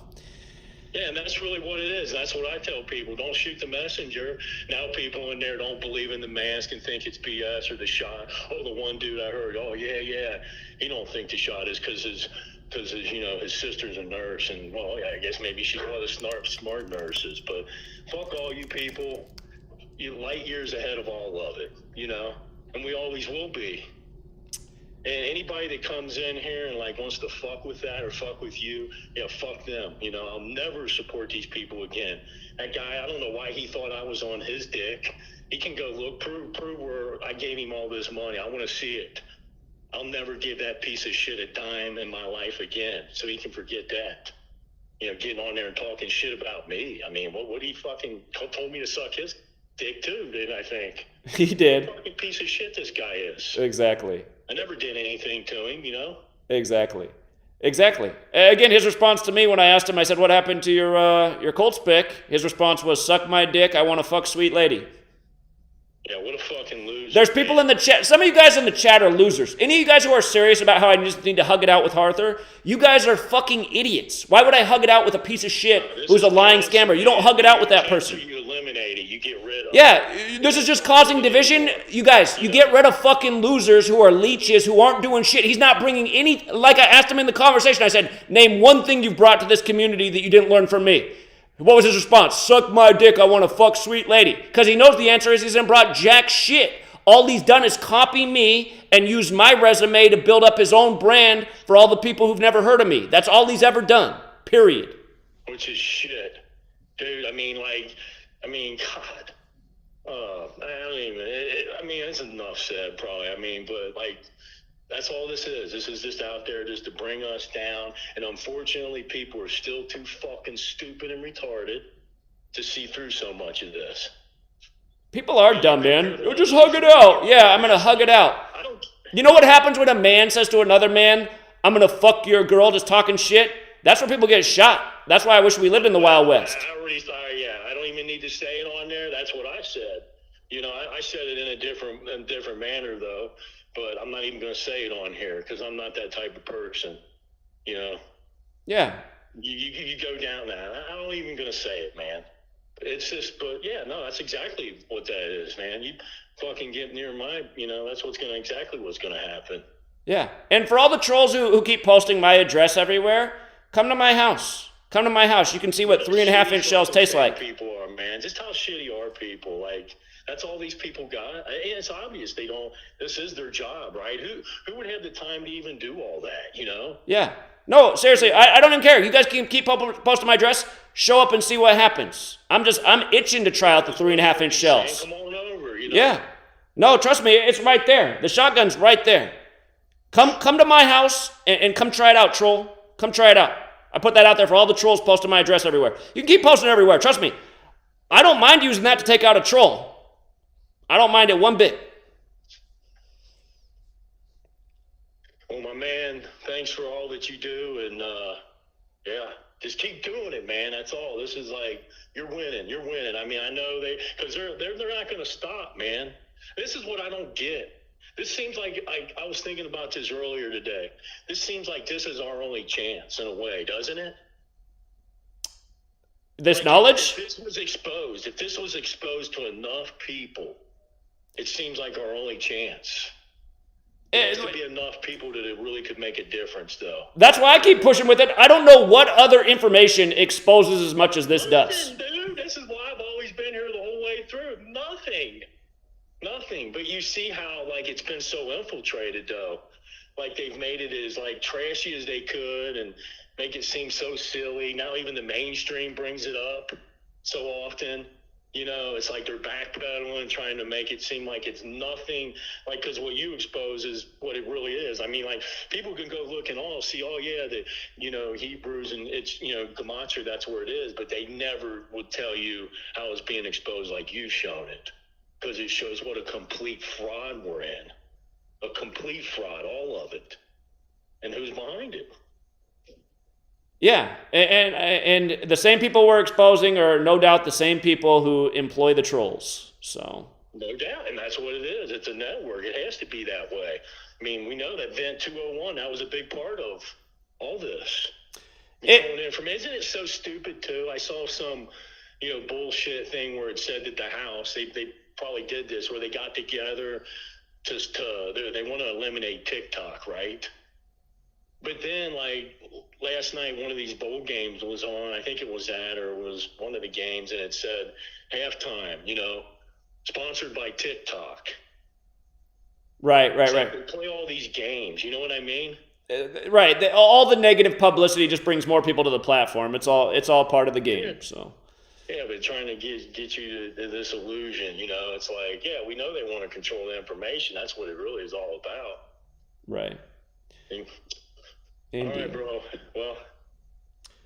Well, I appreciate the call. Hey, how's that mail going? You finally get mail delivery out there? Nope. They said they'll start delivering after January 1st, so they better follow through with that. Yeah, they got to, man. I know they have to do it. I'm surprised that they've left you hanging as long as they have. They should have at least come once or twice a week. You know what I mean? Well, there's a home that's like 50 yards that way that's been here for a long time that they deliver mail to, so it's like, you're driving past my house. I don't understand why you can't deliver the mail. That makes it even worse what they're getting away with. They continue to tell me it's because they're short at least 6 employees. So what, man? So what? It doesn't matter. Everybody's short-staffed. Doesn't mean you don't get mail delivery. They have to do that. They have to. They're just giving you the runaround. I mean, like, that really is no excuse if you've got somebody by there. How dumb is that, It has been a major headache, and again, the thing I'm grateful for is it's almost after January 1st. What I'm going to be annoyed is if they have another delay, so then I'll have to figure something out. I hear you, man. I hear you. All right, Zach. All right, appreciate it, Al. Thanks for setting the record straight. Hey, you have a good one. All right, yeah, take care. Later. See you, man. For the person who said, take my call, the line's open now. Again, it's not a call board, it's a cell phone, so I take them as they become open. I'm not taking any calls from no caller ID because it's the same trolls with the same talking points. Okay, no caller ID is phoning in. No caller ID, you guys can keep clogging up the line. I suppose that's your real gimmick, but if you want to call in from your phone number. I don't dox people, I don't put their number out there.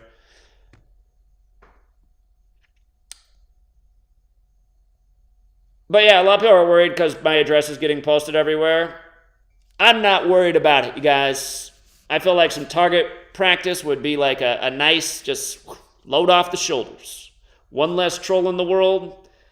I'll feel like I did an even better job for the day. So, if I run out of shotgun shells, trust me, there's a 60-round clip on the assault rifle right behind it. So, take out a whole army of trolls with the arsenal we got over here. Anyhow.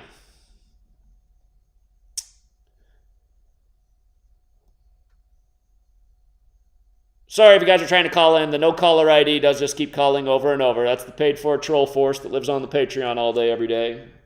But, yeah, no caller ID is just, here, just so you guys can see. No caller ID just keeps calling nonstop. Probably got it on the call board. That's what they do. Hold on, let me go into that. What's the set? No, because the problem is, if you go to the setting to not take no caller ID, then it also blocks all the calls that I use for the phone app when I do the 509 number. So that's the problem with turning that setting on. But yeah, no caller ID. The trolls want to make sure nobody else can call in. No caller ID, nonstop. No caller ID. They don't want any more agents exposed. Uh-oh, our agent Arthur just got put on blast. We don't want that to happen again. So.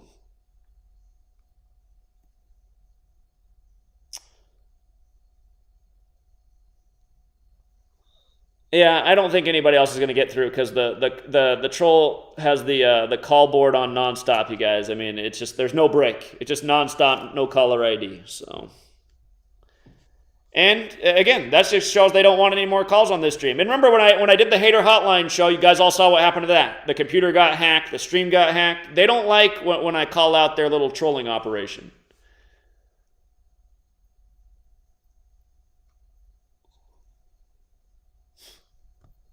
All right, well, I don't have anything else to say about this stream. But yeah, I do think that all of you guys who follow these other channels who I promoted back in the day, I think you really should unsubscribe for them so they can see what it's like. Derek, big unsubscribe. Trust me, you don't need any of his decodes. Connecting Monday Night Football to an eclipse in India. I mean, are you fucking kidding me? The reason the guy can't make any sports predictions is because he thinks they're connected to eclipses in India. Doesn't need to be watched. Thank you for the calculator. I don't mind if you guys subscribe and pay him for his calculator. He did a good job there, but his decoding is trash. It makes the community look dumb. Arthur's just a clone of me who slanders me, who doesn't deserve anything. What Arthur reminds me of what my buddy Joseph said in college when I found out this knowledge. He was one of the people that was receptive to what I was doing because he saw there was results with sports right away. And he said to me, he said, Zach, don't teach this to anyone. He said, just keep this as a secret. He said, you found out something amazing that's worth a lot. Why give it to other people? He's super business minded. That's not what I got into it, though. I got into it to teach the knowledge, to help people improve their position. I've stayed on that path, but when there's an Arthur of the world, or a Derek, or a sports gematria, or an illusion, any of these losers remind me of what my buddy Joseph said way back in 2014. So...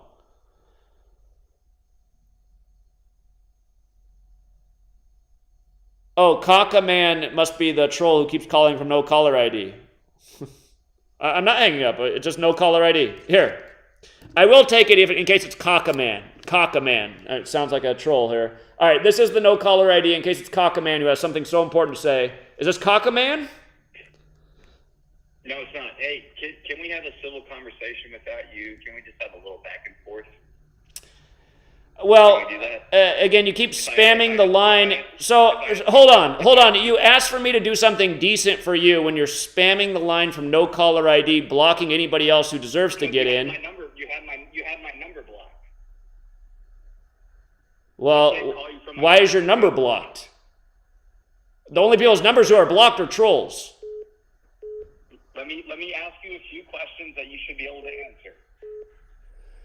210, what's up, 210? Hey, Zach. I have a quick question. Sorry to be off topic.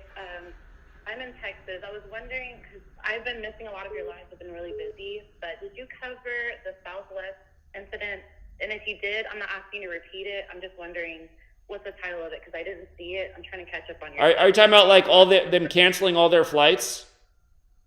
Yeah, so I'm in Texas, so obviously I figured you would have covered it, but I haven't seen it in your title, so I was just wondering. Well, I didn't even look at the story, but in the past I've talked about Southwest Airlines by the numbers, their establishment. Southwest is the only direction that has Gematria 33, and we know how big that number is to the gang. I didn't decode the story though. I did see it. I think everything that we're seeing going on is just more manipulation of people, bringing the holiday cheer down, messing with their travel plans. Out here in the Pacific Northwest, we had freezing rain all over for the holiday, which is very scary to drive on. Again, it just seems like it's all manipulation at the one time a year where people get together. And just like we've seen in the entire post-COVID era, it's all about breaking down like social norms. No going to church, no being with family, no celebrating the holidays, no going to school. Meanwhile, they launch Meta, so in the future we can live in virtual reality and totally safe from germs and school shooters. So I just think all of this stuff is just steering us in that direction. In the future, you won't have to worry about having your travel plans ruined because you can just all gather in virtual reality and Meta. I think that's what it'll look like in 2030 for a lot of people. Yeah. Yeah, for sure. Yeah, I mean, I feel the same way. I was just wondering if I'd missed anything. Like I said, I've been busy, but I didn't mean to hold up your line. I know people are trying to call in. Sorry. But thank you, Zach. Thank you for everything that you do. I appreciate your work. Well, you're very welcome, and I'll look into it more since you asked. But yeah, I didn't do a decode on it, so that's the most I've said about it. But I appreciate it. Thank you. No problem. Bye-bye. All right, take care. All right, now we do have somebody. Now when we're on hold, other people can call in, so I guess it's the trick to getting around the troll. But I think this is the same guy who called in with the snake voice a little bit ago. Is this the snake man from New Jersey? Hey, man, why you gotta hang me up, man? I just wanna let you know, what's going on, man? I have no intentions of... Can you talk in your real voice? I know that's not your real voice. It just sounds like a cartoon character. Look, Zach, I just want to, help you out about, because I see that you also have, a misconception of Christianity, so I just want to, help you out a little bit just to make you understand more. Okay, you got 30 seconds. You got 30 seconds to make a good point. 30 seconds. When the next call comes in, I'm switching over. What's that? When the next call comes in, I'm switching over, so make your point. Okay, all I'm just saying is that look, you can follow Gematria all you want and everything else. I can't stop you, but just know that Gematria is still a form of divination. Form of evil witchcraft was the same way that, you know. Right, and we're exposing it, not using it as divination. We're using it to expose the people you're talking about. All right, 617. What's up, 617? How you doing, Zach? What's up, man? You got to mute your video. Yeah, I just want to say thank you for the work that you be putting in every single day. My fault. Let me put the live down real quick. My fault. It's okay. Yeah, so just referring off what that dude was talking about, I don't think people really understand the science behind churches, because when you look into it, when you go inside of a church, the building is built with, you know, a bunch of stone and it's built in masonry. Right. And there was a lady, I can't remember her name, but she went inside these churches. She did a project on it with water and seeing how the church and the building that you're in affects the water molecules within your body that makes you happy. So, and it gives off a certain vibration within the church. So I think people kind of take it for granted. That's why people feel so happy when they go to church and they gather with so much people and their loved ones, because it amplifies that love energy when you get inside the church. So I don't know. I just wanted to say that because he came on, and I feel like a lot of people that even when they follow, for example, my mother's a Jehovah's Witness, and they always talk about how they don't like to judge people, but then they contradict themselves and they judge people all the time. And I grew up as a Christian. I went to a Christian school, and it was like kind of like so weird because it was really contradiction within itself, because there was so much turmoil going to a Catholic school, and it was like so much bullshit that was going on. So it's like, it's so weird when someone has to come in and tries to push that narrative without looking at other things like a little bit deeper than that, because there's so much of the things that connect to it. Because like all these buildings that we have in all these cities, they all look the same and they all connect to all like the old European buildings and old European churches. And you know how I usually hear you say that all roads lead back to Rome, which is a great example because all the architecture that we have over here is so similar to the architecture over there. All like the old type of architecture with the obelisk and like go back into the cathedrals and everything. So it's just, there's a big connection with it. I don't mean to come in here and like, you know, shift the whole conversation, but I don't feel like people look into the history deeper, because the history they tell us is not the full history. You know, you have to go and look into things much deeper. And I'm really thankful to, you know, to find your channel, to be honest, because all the knowledge you be preaching is really amazing. I try to get shared to my friends, but they love sports. For example, during the World Cup, a lot of my friends, they were just so caught up on Messi, and it was so crazy because everybody was just riding Messi so much, and they wanted him to win. And I was telling them like, yo, he's gonna win it regardless. It's scripted, but like no one really listens to it. Even when I share your channel with them to go and listen to it, there's something in their mind that just doesn't want them to just like watch, and I don't understand it. So what do you think it is that like blocks people from the knowledge itself? Ego. They spent their whole life believing the sport is real. They've invested so much time and energy into it. To admit that they've been deceived the whole time is a big admission. Yeah, it's hard because I talk to a lot of my friends, and one of my friends, he's so talented in the sport, and he wants to make it professionally, but even in himself, he conscious himself because he could work harder at it. But I'm just like, yo, there's so much. It's just like, yo, when you look at it, like, why do you dedicate your life to this sport so much? Like, why are we so invested in? Because I love soccer so much, and it was hard for me to really look at it and be like, yo, this shit is scripted, and it really is kind of hard. But you know, sometimes the truth is harder. So, but I appreciate you letting me come on.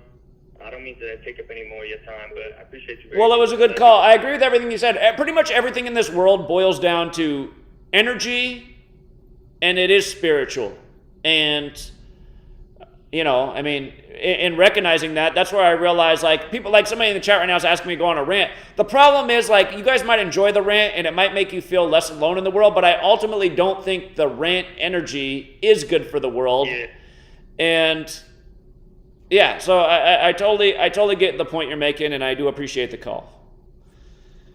Yeah, I was just gonna say one thing. It's just like, I was gonna say, don't even pay attention to the people that slander your content, because I feel like you waste your own energy. Well, the problem is, like 20% of this community who are loyal supporters, who are helpful, have like turned against me because of the slanders. They joined the side of the slanders, which has blown my mind. I'm like, how are they winning?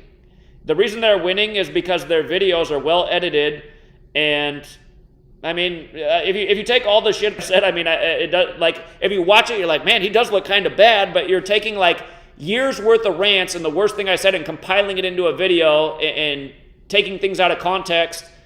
So they're like, oh, like there's a guy in Europe who I've been exchanging back and forth with. I now see he's over in the sports gematria. He's like, wow, I never knew this side of Zach. All I saw was like, is a brilliant. It's just like, oh my God, now this guy's being taken by this.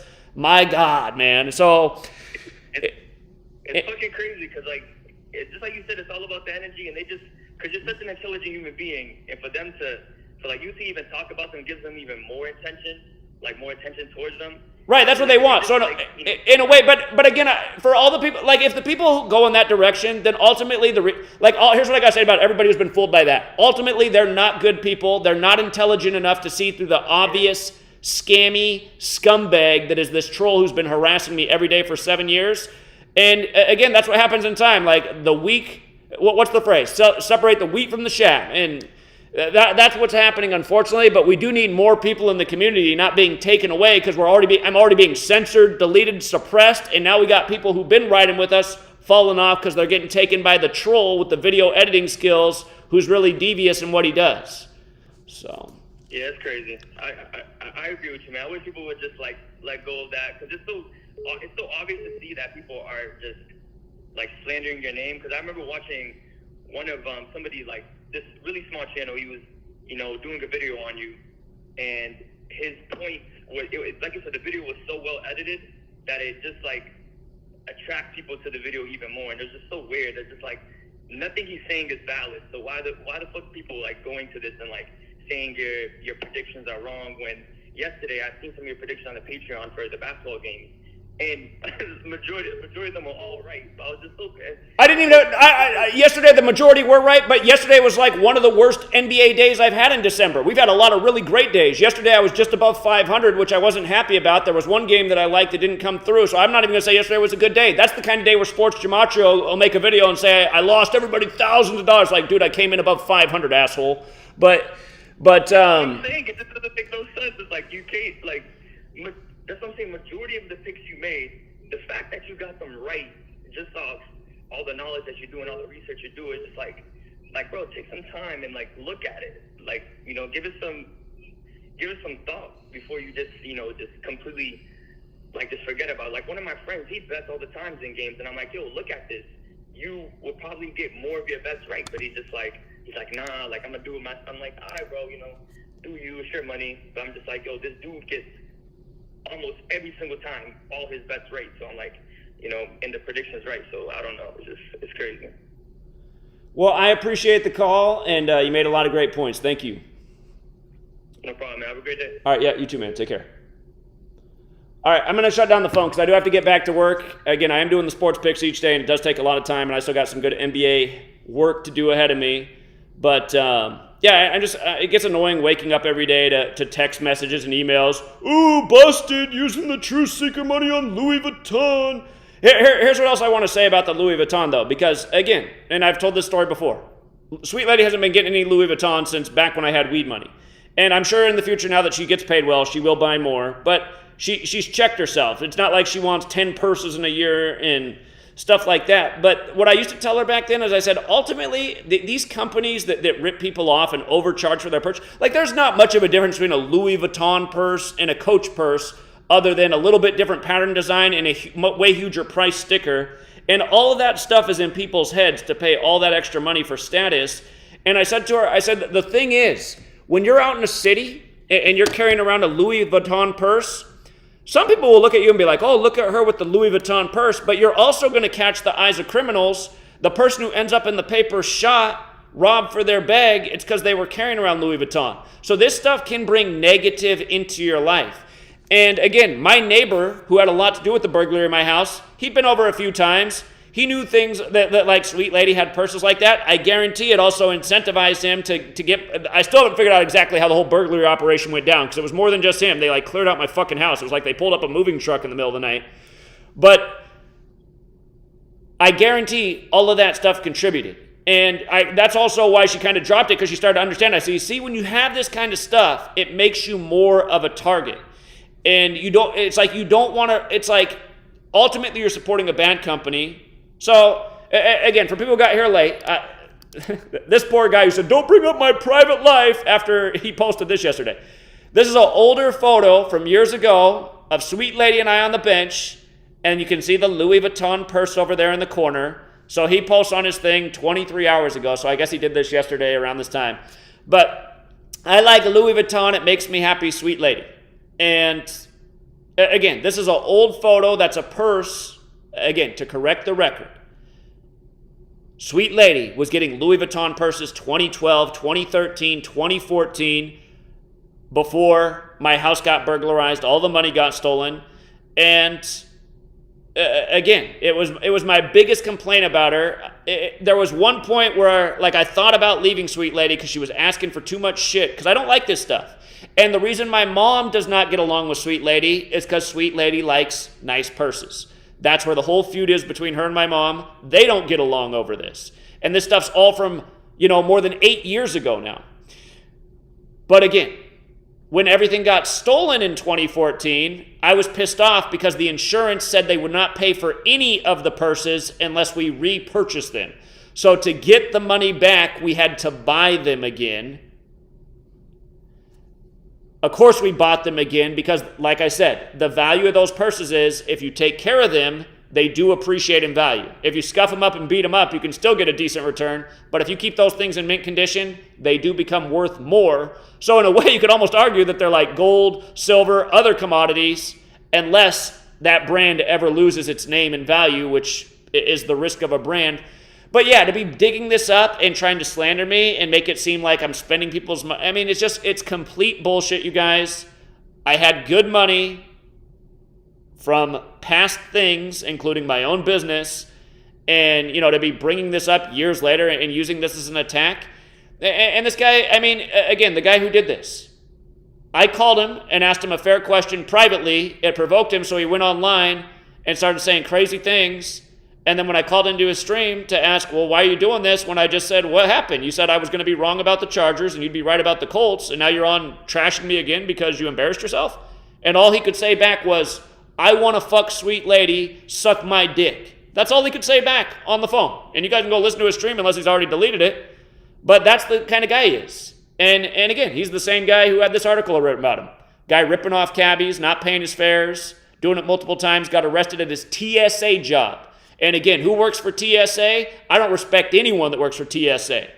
Came out of 9/11. It's about violating people's personal rights, groping people, searching them, treating them like they're criminals. And again, we do know about Arthur, who is Simple Truth TV. He did say, because when he came in the community, his first ever entrance to the community was calling my show and saying, hey, I come from a family of police. One of my family members died in a suspicious way. I've seen your videos you've done on suspicious cop deaths. Can you decode it? Exactly what happened. When I started a sports decoding service, he started a sports decoding service at the exact same time. I was like, are you even qualified to do this? You just got in the community. This guy, and then again, if you guys missed the show, he called in, and I said, where's the mother of your children? And he goes, don't ask me personal questions. And I said, well, didn't you post a photo trying to make something out of nothing? Because this is making something out of nothing here. That's where that phrase comes from. You're slandering, you're creating a false narrative. Again, this photo's from back, I think this photo's from pre-2014. It's possible it's from after that, but it's around that time. So, anyway.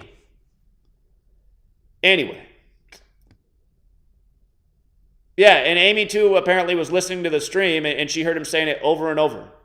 So, and here, just to close on a more positive note, Sports Gematria says, I'm only dividing the community. No, I continue to put out the knowledge, and good people continue to come to the community. The community continues to grow. You got people like Amy at cracktheircode.org who's doing great work every day,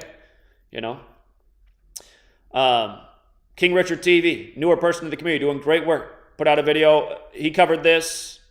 Bamboo Soldier covered this. She covered this. I don't know if anyone else caught the 201, but she did. 201 days from the anniversary of his EP. Go figure, man. I already saw it had Jesuit all over it, but I didn't do a deep decode on this. She's got it. And again, he died on an 81 date numerology, like Bob Marley died in 81, and he died a span of 33 weeks from the death of Bob Marley, right around the Christmas time. Marley has that gematria of Jesus, cross, Messiah, gospel, parables, 74. That's the year Bob Marley broke off from the Wailers, 74, in London, the 74 town. So yeah, anyone who says that, again, the only people that fall off and go against me are punks. And I'll stand by that remark all day. There's nobody else who has a problem in this community besides a punk. Somebody who's a hater, somebody with too big of an ego, somebody who wants to be the number one decoder. That's it. Just clowns. Derek made himself a clown. Arthur made himself a clown. The Illusion makes himself a clown every day. These people are clowns. You know, most of the time I don't even pay mine. But when the slanders build up too much, I'll say something back. So,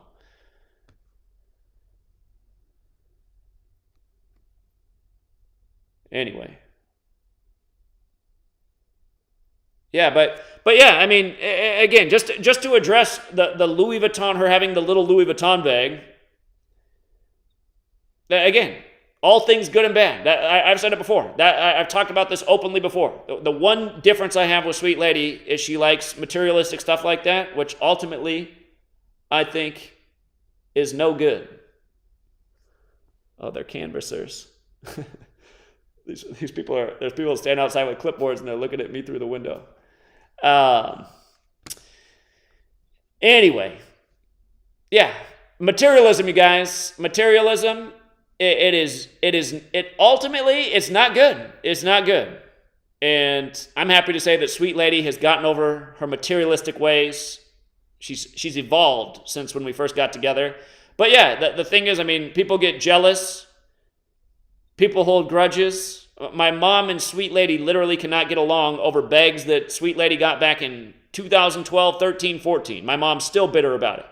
Who would ask for something like that? She's no good. She's a gold digger. And I'd say to my mom, I'd say, no, she's not. And she proved that when I lost everything in 2014. She stayed with me through everything. And, you know, I mean, again, you got to look at the whole picture. Sweet Lady's super loyal, you know, beautiful inside and out, very smart, hardworking, motivates me, makes awesome food, you know, all the time. I mean, all of these things I love. Likes bags, I don't like. So it's just like the scales of life. Okay. They're again, you know. And that's the thing, too, about if you stay in a relationship, you will become more agreeable over time. She's gotten over the whole bag thing. But I won't be surprised now that she makes good money if at some point in the future she sees some bag that she loves and just feels like she has to have. And you know what? She can buy that if that's what she wants. She's an adult. She can make her own decisions. So, but like I've explained to her, you have fancy things, it can bring bad stuff into your life. You could get robbed on the street.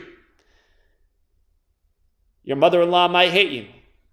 Some jealous hater online might find a photo of you and put it out there and try to make you look like you're a bad person. And it's all over that materialistic item. That's why I don't promote materialism on this channel. So,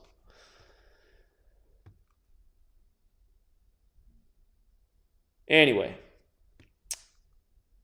we'll leave it there. And again, don't expect Sports Gematria to do any videos about Arthur and how busted he is. He'll continue to use Arthur as like he's some kind of thing against me, like he's on the side of the collective group of, you know, real truth seekers. All the people, again, I just love those videos where he puts together a collage of faces who all learned from me, who I promoted and gave them a platform, and then act like I'm the bad guy. It's like, okay, all those people stuck knives in my back.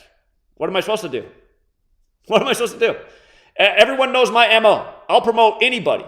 By the way, have you guys supported the 40 Central podcast yet? They're this close to being monetized. Help those guys out. They're trying to do fundraisers for homeless, poor people in New York. You can tell that's a good group of guys. Go support the 40 Central channel. Help them reach the threshold so they can raise some funds. So anyway.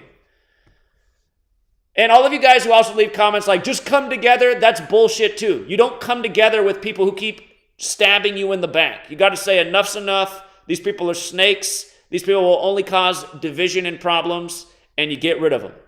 And if you feel that way about me, then move on. I don't know how you can possibly feel that way about me based on what I've done, but if you feel that way, maybe also squeegee out your third eye, you know, make sure you're not on some wacky medication that's got you thinking backwards, Because again, I know what my resume is.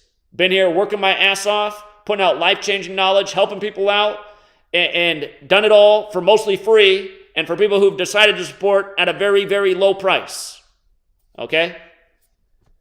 You think some money people will be making videos about some channel that's charging $500 a month for their crypto picks, and I'm guessing that they've never helped out anybody nearly as much as I have, and I've never charged anybody for any crypto information, and I know I've helped a lot of people there. Could have saved you a fortune. So, anyway,